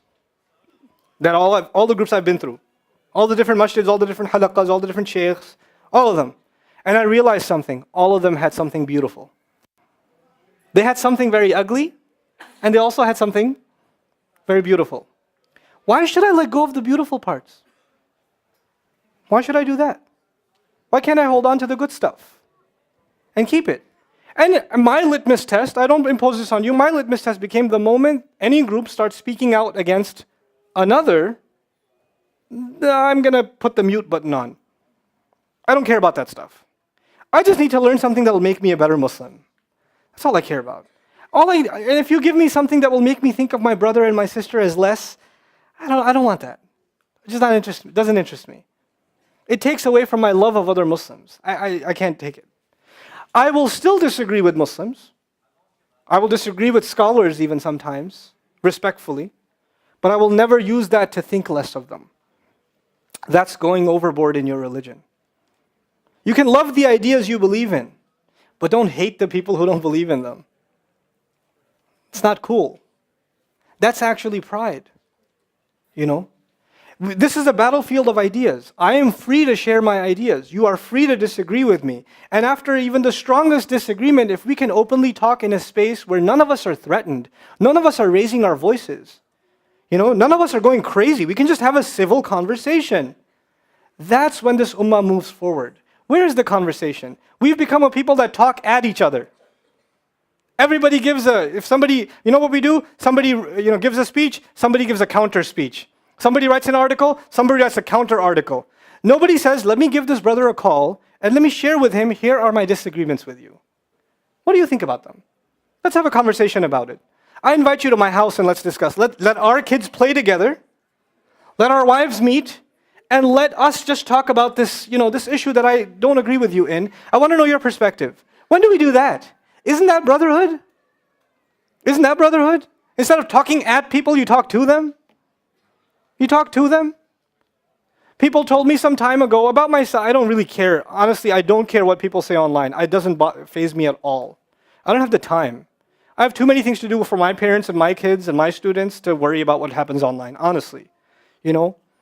So people don't, they're saying that you follow some deviant tafsir. I was like, who are they? I want to go to their house. Can I invite them to my house? I have good ice cream in my house. I'd love to sit and talk to them. No. The great scholars have refuted you. I was like, okay, that's great. What does refutation mean? Can I still come out of my house? Do I have to wear a headband of some special sort? What does that mean? You refuted me. What does a Muslim do refuting another Muslim? How does that work? If you don't like what I have to say, which is perfectly fine, I'm no prophet. You're no prophet. It's okay if we don't like what each other has to say. You can come to me and say, I disagree with you. You can write to me and say, here's what I don't like. Here are my concerns. This is why one of my best friends in life is Sheikh Umar Sulaiman. Honestly, I love this man.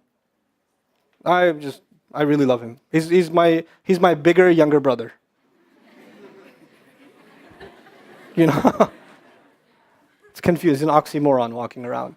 But he'll listen to something I said and he'll go at me and say, you shouldn't have said that. That's wrong. I was like, okay, I'll undo that one in the next khutbah. Okay, cool. He says something, I say, hey, why you say that, man? That hurt. Don't you think someone will get hurt with that? He was like, yeah, you're right. Okay, I'll undo that one. We can openly talk to each other. We can disagree. We can have a conversation. That is when ghulu dies. When we stop talking to each other and we start quick to judge, quick to validate your own position. You're so in love with your own position, you can't let it go. I was in that. When I was in a group, I loved that group. I was that group. I was the ambassador of that group. And when I heard something that countered the ideas I was carrying, I was ready to crush it. Oh boy, you better not stand in front of me when you give me a counter delete. I will destroy you. I've memorized all the lines. I know which angle you're going to come from, bro. I trained myself in this. I did. But then I realized my loyalty is no longer to Islam. My loyalty has become to these particular understandings of Islam and the way I'm protecting them. I have to check myself. I've caged myself and I'm trying to cage others. So years go by when I realize this, and I dedicate myself to one thing. I realize I will never be able to understand all of Islam. It's too big for me. I'm going to dedicate myself to trying to better my own understanding of the language and some things about Allah's book. Maybe if I can get 1 or 2 drops out of Allah's book, I will lead a happy life. I'll be okay. So I focused myself on that for the last 10 years. And in that time, as I traveled, I would meet some kids that are still in one of those, one of those phases that I've already been through. And they sit me down, brother, nice speech, but I have some concerns. And they'll walk me through the spiel. But I know the spiel, bro. I used to do it myself. So he gets to point 1 and point 2, and I stop him at point 3. I say, hey, wait. This was point 3, right? And this was the point 4 you were going to make? He goes, maybe. And I was like, how long you been attending the halaqas? He goes, what halaqas? He goes, I know. I know, bro. Because perhaps I've been attending some halaqas. I was like, yeah, and you have hookah late night afterwards? Discussing how you're going to bring Islam to society? You usually miss Fajr, haven't called your parents in a while? Developed a smoking habit in addition to the hookah that wasn't enough for you? Perhaps.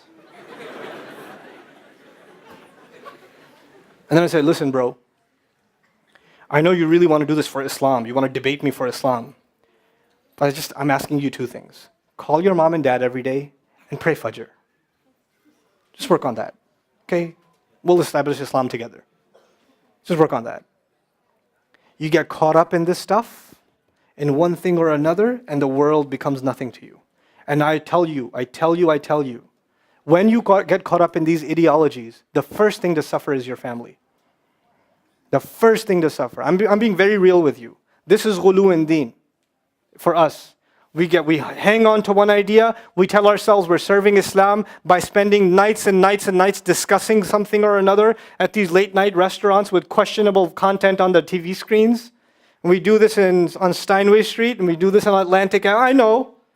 We do this on Atlantic. We do this by Chicken Guy, right? And we do this, and then the mother doesn't know where you are. The father doesn't know where you are. Nobody's ever checked the cache on your laptop. And we do this and we think we're serving Islam, doing something for our deen. Stop kidding yourself. The first thing the deen fixes is your relationships. If you're really serving your deen, you would see a tremendous change in your relationships. The way you are with your brother, your sister, your parents. The ones closest to you are drawn to the perfection of your akhlaq. That was what the Rasul ﷺ did first. He had that even before Risala. He had the perfection of akhlaq. Character. The people most impressed with him were his family. Today, you will find young people, when they get into the field of da'wah, the people least impressed with them are who? Their family. Everybody else, oh, and the family says, eh. Honestly.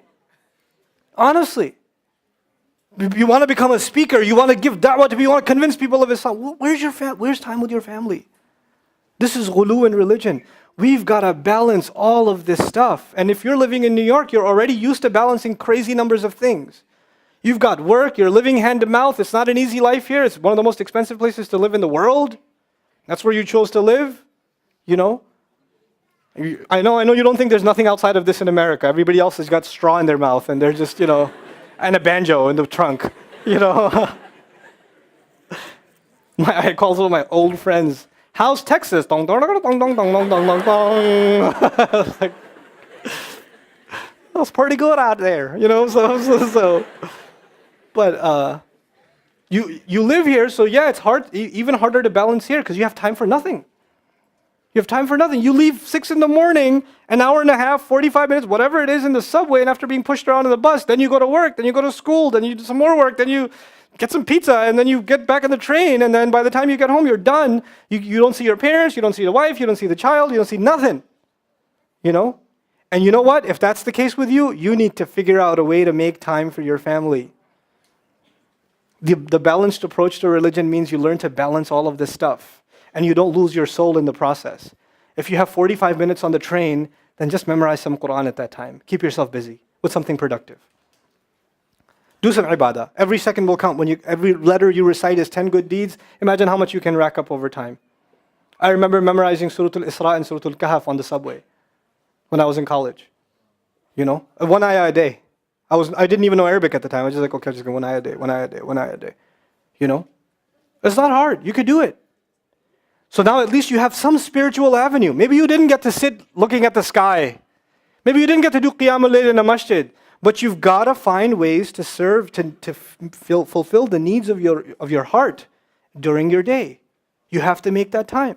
You have to make the time to reach out to your parents. And text messages aren't enough. Text message, I'll call you later. That's not, I'll talk to my parents. I told my mom I'll call her later. You want to text her, tell her you love her. And if you tell your mother you love her, and she says, no, you don't, that means there's something wrong with you. That means you keep saying it, but you've done nothing for it. You've never spent any time with her. You've been ignoring her. So those words offend her because she can see right through them. So you don't get, I told my mom I love her. She said, no, you don't. No, actually, she said, where's the proof? You've been ignoring me all this time. Well, saying I love you changes everything? These are empty words to you. If you love someone, you spend time with them. Without your phone, without your laptop. You sit with them. If you love your father, you do that. You spend time with them. You know? For the young men here, learn to get up for Fajr, man. Stop hanging out late night. It's New York. I'm just being real. We could give theoretical lectures. You're not getting up for Fajr. Wake up. Stop going to sleep late. That's balance in your religion. Don't go out late night. I know the restaurants are open till whenever. I know you're used to the nightlife. I know. It's tempting. It's fun. When else are you going to do it? You need to let loose. There should be a time you can let loose. That's fine. But if it's hurting your salat, man, you just got to stop. You got to find some other way. You know? Young men here, you know, you should have a relationship with a masjid where you go where nobody knows you, and you go every once in a couple of weeks and you spend a few hours just sitting there reciting Quran to a wall. You're just sitting there on your own, nobody's around you, you're just doing ibadah, it'll help you. It'll give you peace. If you can't go to a masjid, go to like Flushing Meadows Park and sit by the water and recite Quran. Where nobody cares about nobody's going to be around. You know? Just do that. You have to find that time. This is ghulu in religion. And if we don't find it, and when you get ghulu in religion, things go crazy. The Christians developed ghulu, overboard attitudes in their religion. It led them to even worshipping their prophet. That's why it's mentioned twice. لا تغلوا في دينكم غير الحق. The second time in Surah Al-Ma'idah. Without any justification. You're going to go overboard in one thing or another without justification. It's going to mess you up and mess the people up around you. The final bit of advice that I have for myself and for all of you, when it comes to a balanced approach to religion, this is my final bit of advice. I pray you take it seriously. And this is something it saved me a lot of trouble, and I hope it saves you a lot of trouble too. In my personal life, this is something personal. I realized that in Islam, in the realm of Islam, no one scholar, no one school of thought, and no one person, no one individual has all the answers. And they shouldn't. Allah didn't do that. Allah made us shu'ub, which means we depend on one another. Just the nature of things. So if somebody is giving you knowledge of aqeedah, for example, you're studying aqeedah, which is a great thing to study, that doesn't necessarily mean that's your source for fiqh. If you're studying fiqh from someone, that doesn't necessarily mean that's your source for tafsir. If you're studying tafsir with someone, that doesn't necessarily mean that's your source for hadith. If you're studying hadith with someone, it doesn't necessarily mean that's your source for history. You have to go to people that are specialists in their field. If you really want genuine answers and deep and profound answers, you have to go to people that specialize in their fields. One of the things that's caused an insane amount of damage to Islam in the last century is people who know a little about a lot of things. When you have a little bit about a lot of things, it seems like it's a lot of knowledge, but none of it is deep. You see? You can quote a lot of different things, but you have depth in nothing. You see? Somebody came to me during the question and answer session and asked me about donating body parts, donating organs. So, I don't know. But you study the Quran. Yes, that's a fiqh question. I don't know. That's not my field. You need to ask someone who knows. That's a hard question. Somebody asked me a question about aqeedah or about history. I don't know. You need to ask somebody who studies aqeedah in depth, and they can explain it to you in a way that is more appropriate to the concerns you have. I can't answer that for you. What about this hadith? Is it sahih? I don't know. But it's in Bukhari. I still don't know because that's not my field. People write about me and they complain. Somebody emailed me, why don't you ever talk about hadith? I said, because I'm not a muhaddith. Because I have too much respect for that subject. I only quote a hadith, I only mention a hadith if I have sat with a scholar myself and have understood it from a scholar. And I've done that with only a few hadith. I've read a lot of hadith. I've studied a lot of hadith. I don't talk about them because I have too much respect for that subject. I don't want to make that a casual subject because I've seen the damage that does. I've seen the damage it does when a high school or a college student Googles hadith on this, that, or the other, and they don't even know the Arabic, nor the chain of narration, nor the nuances, nor the context, and they're ready to quote it in the face of their MSA friend who they're trying to beat in an election or something. I've seen it. That's a disrespect to the words of Rasulullah sallallahu alaihi wasallam. These words are sacred. You have to have some respect for them, some respect for the nuance that's in them. And you can do a lot of damage to people if you don't know what you're talking about. You think you're quoting the words of Rasulullah sallallahu alaihi wasallam, you're doing damage to people. And that's why not only should we not speak about things we don't have deep knowledge of, don't talk, you can give people advice. You can tell people about being regular in their prayer. You can tell people to stop lying, stop being angry. These are universal pieces of advice. You don't need to be a scholar for those things. But when it comes to shari'i matters, what's halal and what's haram, what should a married couple do when they're having trouble? They shouldn't be going to a faqih, they should be going to a counselor. That's a counseling realm. That's not a, no, what does Islam say about my husband who does this? No. There's a lot more to that story than your husband doing this. You've been married for some time. There's a lot of issues there you need to sort out before you say, my husband does X, Y, Z, I need an Islamic answer. It doesn't work that way.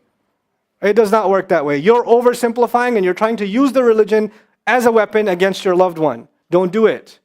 And don't do it against your wife either. Husband and wife don't get along, and the wife is crying, and he says, what's the matter? No, don't talk to me, I don't want to talk to you. And he quotes the hadith, if you're displeased with me, the angels will curse you the entire night.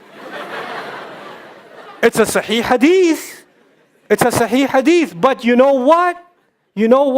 Even if she turns towards you, you think it's because of love? Is that love? You were okay with threatening her with the curse of angels? You call that a marriage? Is that why the Rasul gave that, sallallahu alayhi wasallam? Shame on you. How dare you quote that? People beat their wives and they say, الرجال قوامون على النساء. How dare you? How dare you disrupt the word of Allah like that? الرجال قوامون على النساء. You even know what that means? Qawam, I gave khutbah about that in JMC when I came last. The word qawam is actually qaf, waw, and mim. It shares a root with one of Allah's names, Al-Qayyum. Al-Qayyum is actually one of, Allahu la ilaha illa huwa al-hayyu, Al-Qayyum. When the Arabic language is sacred because Allah chose it for Quran. And within the Arabic language, the letters that make up Allah's names are even more sacred. So when you think you know what qawam means, think again, it's a letter. These are letters that are one of the names of Allah, come from these letters. So before you draw any conclusions, study, know what it means first. And it means caretaker, the one who stands up for someone, the one who does activities with someone. It has over 100 meanings, and beating is not one of them. Neither is authority. Terrible translation, men are authority over women. The authority of men is established in other ayat, not this one. So know what you're talking about. That's blasphemous. This is ghulu in deen. This is the abuse of religion. That's what we have to prevent as a people. This is what it's happening and it hurts. I hear people quote ayat and a hadith. Just because somebody's quoting ayat and a hadith doesn't mean they're right. Their own imbalance is seeing things in an imbalanced way. You have to become critical thinkers. You can't look at something in a shallow way and say, okay, that's what it is. No. I need more understanding. I need depth. I don't care if you don't know the whole Quran. It's okay. If you know 2 ayat, know them in depth. I don't care if you don't know all of the Bukhari. It's fine. If you know 2 ayat, 2 hadith, 1 dua, know it in depth. Know it well. Spend time on one thing. Really internalize it and then move on. Then move on to something else. It's all become about quantity and not quality. Can you imagine if the ocean that looks so beautiful, by the way, if the ocean wasn't as deep as it is, it was just 6 inches deep, it would still look like it does. From a distance, you'd say, oh wow. But there's no depth. That's what we've become in our Islam. No depth. And no appreciation for depth. Those of you who listen to my khutbahs, how many ayat do I quote in a khutbah? Usually how many ayat, you know? Young guys come and ask me, Ustad, I'm giving khutbah for the first time. Can you give me a bunch of ayat? And they write like a 4-page thesis that they're going to, today's khutbah is going to be about taqwa. Allah subhanahu wa ta'ala says, and He says, and He says, and oh, what else did He say? Where did it go? Aqim as-salat. When you're quoting one ayah, one hadith, one ayah, one hadith, one ayah, one hadith, one story, one ayah, one hadith, you didn't stop at one ayah. أَفَلَا يَتَدَبَّرُونَ الْقُرْآنَ. Why don't they think deeply about the Quran? لِيَدَّبَّرُوا آيَاتِهِ. So they can think deeply about the ayat. This is thinking deeply or just moving along? I mean, when you see a beautiful mountain, do you just say, oh, that's nice? Do you do that? Or do you stand there and go, whoa? When you see an incredible painting, do you just stand there stunned by it, or you just go, We don't even do that with things Allah created in this world. We're stunned. Nobody goes to the beach for 1 second. Oh, such a beautiful sun. Oh well. Next thing, mountain. Where's the mountain? Let's look at the mountain. Let's get this out of the way. You know, when you're experiencing something beautiful, you want to stop. You want to taste it. You want to take it in. You want to be able to appreciate it because this might not come again. Why don't we have that attitude towards the text? Because we have ghulu. Just give me the quick version. Give me the quick version. Let me move. This book is so beautiful. The sunnah is so beautiful. The Rasul's words, sallallahu alaihi wasallam, are so beautiful. They will make you cry if you just spend time on them. If you want to find balance in your life, I know I said the last advice. Can I give you one more bit of advice? One last one. I promise, one last one. If you and I want to find balance in our lives, here's where we begin. We begin by conversing with Allah. If you're not personally talking to Allah, you're never going to find balance in Islam. Talking to Allah means you have to learn the etiquette, the manners of making dua. You have to learn what it means to pray to Allah. And it's okay, if you don't know Arabic and you don't memorize well, you can pray to Allah in Urdu, it's fine. Punjabi, I'm not sure, but Urdu is fine. You should be okay with Urdu, okay? If IUD is Guyanese, it's okay, okay? But it's good for you if you were to memorize some of the prayers of the Prophet ﷺ, because that's how he used to converse with Allah. Our messenger, Allah conversed with him and he conversed back with Allah. The Quran is how Allah conversed with him. The du'as of the Prophet are how the Prophet ﷺ conversed with Allah. It's a two-way conversation, right? So every Muslim should own a copy of the Fortress of the Muslim. You should have a plan on how in the next week you're going to know one more dua. Just as a family, the whole family will learn one more dua, and you'll sit there and you'll think about what Allah is asking you to say when you enter the house. What are you actually saying? When you enter the masjid, what are you actually saying? Think about it. It'll make you different people. It will just absolutely make you different people. And it will make you comfortable speaking to your master. And those who speak to their master, Allah guides them in ways you can't even imagine. You would think, Ustad, in the middle of all of these groups, and all of these ideologies, and all of this information on the internet, and all of the attacks on Islam, there's so much confusion. How in the world are we supposed to find guidance? How are we going to find guidance? And my answer to you is, if you talk to Allah, then you could be in the darkest times and in the most hopeless situation, and Allah will find a way to guide you. This is how I wanted to end this. The story of Robert de Villa. You know who that is? No, you don't, because I do. 3 months ago, I gave khutbah in Fort Worth. I haven't been to that masjid in 4 or 5 years, and they invited me for some reason, and I went. And I gave khutbah there. My khutbah was about dua. An Egyptian fellow comes up to me, a young man came up to me afterwards, he goes, Allah fulfilled my dua today. And I said, what's your dua? He said, my dua was that Nouman Ali Khan should meet Robert de Villa. I was like, are you Robert de Villa? He goes, nope, I am not Robert de Villa. Robert de Villa is my friend. But I think Allah is fulfilling my dua. I was like, fire away, I want to know. Robert de Villa is a young man who lives in a town 40 minutes past Fort Worth. He was a farmer, young guy. And he was hit with some sort of genetic disorder that kicked in later on in his life, and he became paralyzed from the neck down. And he lives in a nursing home. Most people in that nursing home are 90 years, 100 years. They're really, really old people. And then there's, his room where he's paralyzed neck down. He's the only 30-something-year-old that is in the nursing home, okay? And he's been in that nursing home for the last 10 years. His family got a computer for him that's voice activated, so he can give voice commands, put a headphone on and Google stuff and search stuff so he can surf the web and find information. In his room, and by the way, staunch Christian family, the minister comes and prays for him every week and things like that. And his best friend was in the bed next to him. One of his best friends. He became best friends because he met him at the nursing home. This person was also paralyzed and he needed a new liver. Okay? A liver transplant. He was waiting for a liver transplant. And they used to talk about, God and things like that all the time. They were good friends. Finally, his best friend got a call that there's a donor available for the liver. So he's so excited. He goes, Robert, I'm going to miss you, but I'm going. I've got a donor. So they take his friend and they go into the operation, and his friend died at the operating table. Now his friend, who's also a Christian, the deceased friend, his sister, took one of the amulets of his friend, a crucifix, and she gave it as a gift to Robert. This is a reminder of your old buddy. So he hung it on the side of his hospital bed. Robert de Villa lives a pretty decent life in there. The nurses take care of him. He's a happy guy. And one day he goes to sleep and he sees a man in his dream. That man says his name is Muhammad. And he says, pointing at the crucifix, God did not send messengers so they would worship the messengers. God sent messengers so you could worship God.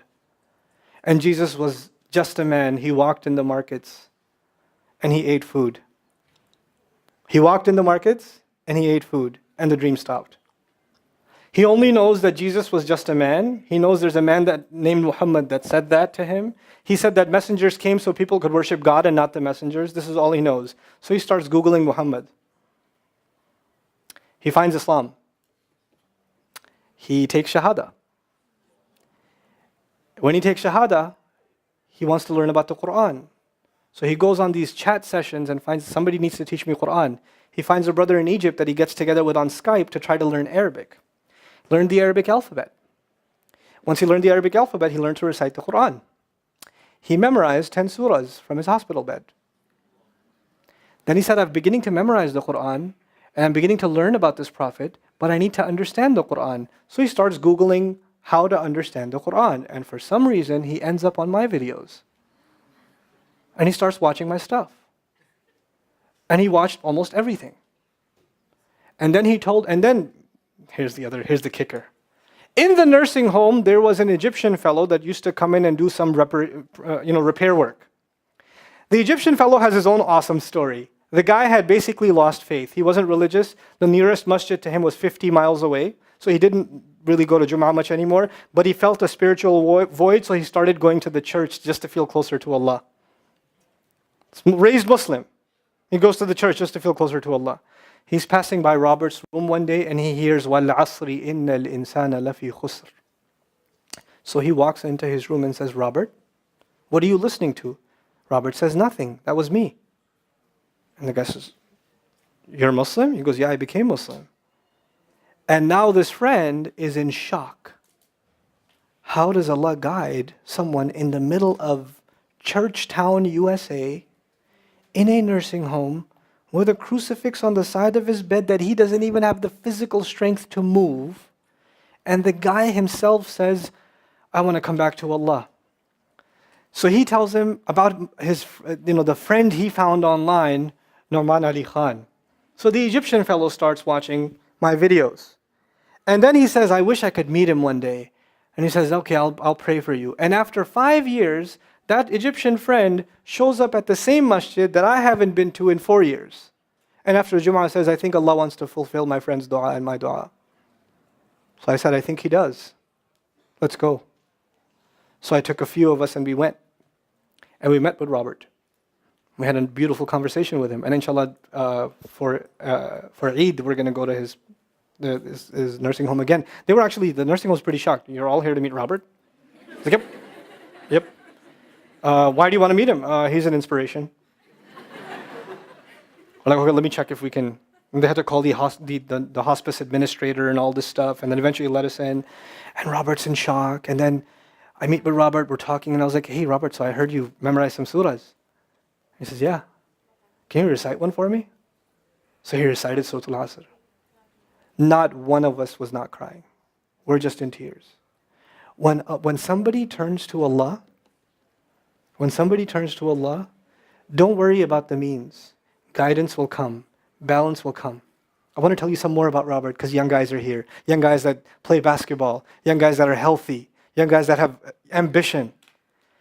I told you, what's his paralysis? From where to where? Neck down.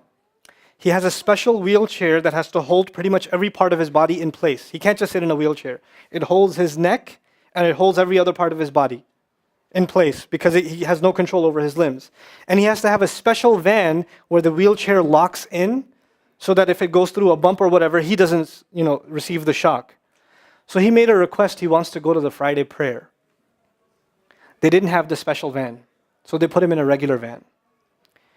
And so he went to the regular van and a few bumps and his spine got even more hurt. He went to Jumu'ah. He came back in excruciating pain. And they said, I'm sorry, Robert, you're no longer able to sit in your wheelchair. You're going to have to stay in your bed for the next 6 months at least. If you see recovery, then you can get back up again. I met him in that span. He had already been in that bed for 3 months already.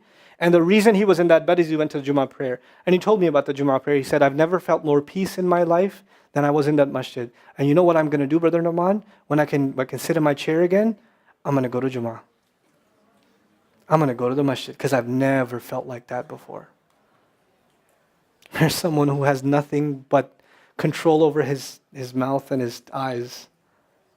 And he says, I only find peace in the masjid. And here we are. These masajid, I don't care what ideology, what school of thought, what they're talking about in the masjid, what fitnas there. I don't care. It's still Allah's house. Just go to pray. Don't go there to talk to people. Go there to talk to Allah. Just go to talk to Allah. You're just going for you and Allah. That's it. That's it. Other things will come, but you're not going for them. You're just going there to find peace. You'll become different people. If Allah can guide Robert de Villa, Allah guide everybody. And then he said, sometimes I wonder why Allah put me in this position. And then I say to myself, what am I kidding? Allah has given me so much. I am so grateful for what He gave me. And if this is the way He was going to bring me to Islam, it's all worth it. So worth it. You have Muslims that lose a little bit of health and they say, why is Allah doing this to me? And this man, if you would think, nowadays atheists argue because of suffering, there's no God. If one man has in a position to say, I don't believe in God. If there was a guy, why would I be in this position? It would be Robert de Villa. That guy would say, I don't believe in God. If there was one, why would I be in this mess? And yet he's in this position, and I've never seen a face with more nur. Never. I've never seen a face that has more contentment on it. He's so satisfied with life. He's so happy. He's just happy. The last 7 or 8 khutbahs I've given are actually based on one sentence each on one sentence that he said in his conversation. Is that profound? He's a teacher to me. I consider him a teacher. He's my sheikh. Somebody says, who's your sheikh? I say, Robert de Villa. Really? Is that a pizza place? Or no. People, the guidance is all around us. You don't have to get worried about what's not there. There's plenty there. You know what Allah did for the people of the cave? He even guided them in where to sleep. He even guided them on where to turn. As the sun was coming, they'd turn away from it. As the sun came from the other side, they'd turn the other way. Allah will guide you in your sleep when you make dua to Him. He'll even guide you in your sleep. Every toss and turn will be guided by Allah. Can you imagine? We shouldn't be skeptical in Allah's guidance. We shouldn't worry about how am I going to find balance. No, that's Allah's job to guide you. Your job is to talk to Him. Your job is to get sincere. That is the message I have for you. That is how we're going to find balance. Honestly. Where it's, and if once you do that, once you become sincere to Allah, Allah will open doors. Allah will give you friends, Allah will give you teachers, Allah will give you access to resources, all of which are going to bring you closer and closer and closer to Him and to the truth and make life better for the people around you. This is really the gist of what I wanted to share with you. I don't want to speak longer. I've spoken too long already. I love coming back to New York, and I'm so grateful for Queen's College. And the MSA here, mashallah, they put up with me. I give them a hard time, and they still put up with me. I show up half an hour late, and they're still really nice to me. They didn't give me the look of death that I used to give to speakers when I was the MSA guy. And Imam Siraj Wahad showed up 40 minutes, and I was like, Mom. And then he used to, it's okay, Nouman, it's okay, it's okay. You're doing good, Nouman, you're doing good. I was like, okay. Okay, fine, since you put it that way. I shall accept that, But I'm very grateful for you guys, and putting up with this crowd. We're not easy to deal with. We have lots of complaints too. So if you see an MSA person, just pat them on the back or say thank you or whatever. Appreciate the effort that they've done. I'd also like to thank all the moms that are here with their little kids, because that's hard. It got hot in here, and I'm amazed at the children that didn't scream and yell more than what I heard. I heard very little. Where's the crazy kid that was over here? Oh, that was her? Oh, iPhone. Okay. That's the other thing I'm grateful for. And finally, of course, I'd like to. I want to share some. Can I share some news with you? Is that okay with you? Okay. This is cool. So I went to. Last summer, I got a chance to go to Malaysia, and alhamdulillah, I made some really cool friends in Malaysia. It was like a life-altering trip. The part of the trip was Singapore, and also stopped over in Bahrain. And had the honor of being at the International Islamic University of Malaysia, and I spoke also with a number of media outlets there. And I realized something. We've been cooking an idea back home in the Bayina laboratories, which basically has to do with bringing meaningful content to Muslims. I think, alhamdulillah, the lecture thing is great, but it can only go so far. Right? What we really, really need is engaging media.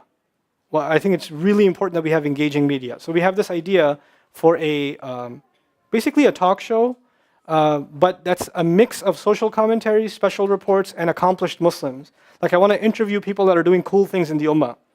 I want to have journalism that's positive about things that are happening in the Muslim world. So there's interest already, and they're trying to pick it up in Malaysia, inshallah ta'ala. Make dua that works out. And I'm going in Ramadan again too. Yes, I know, I got it. So, but the cool thing is, we are actually going to build Bayina Studios. I want to beat Oprah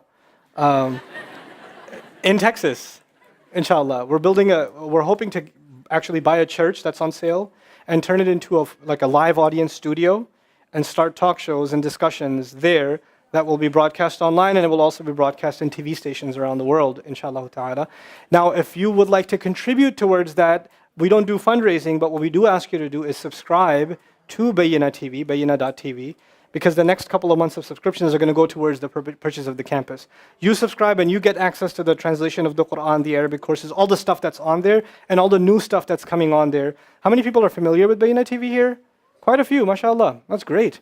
So the sisters, this might interest you.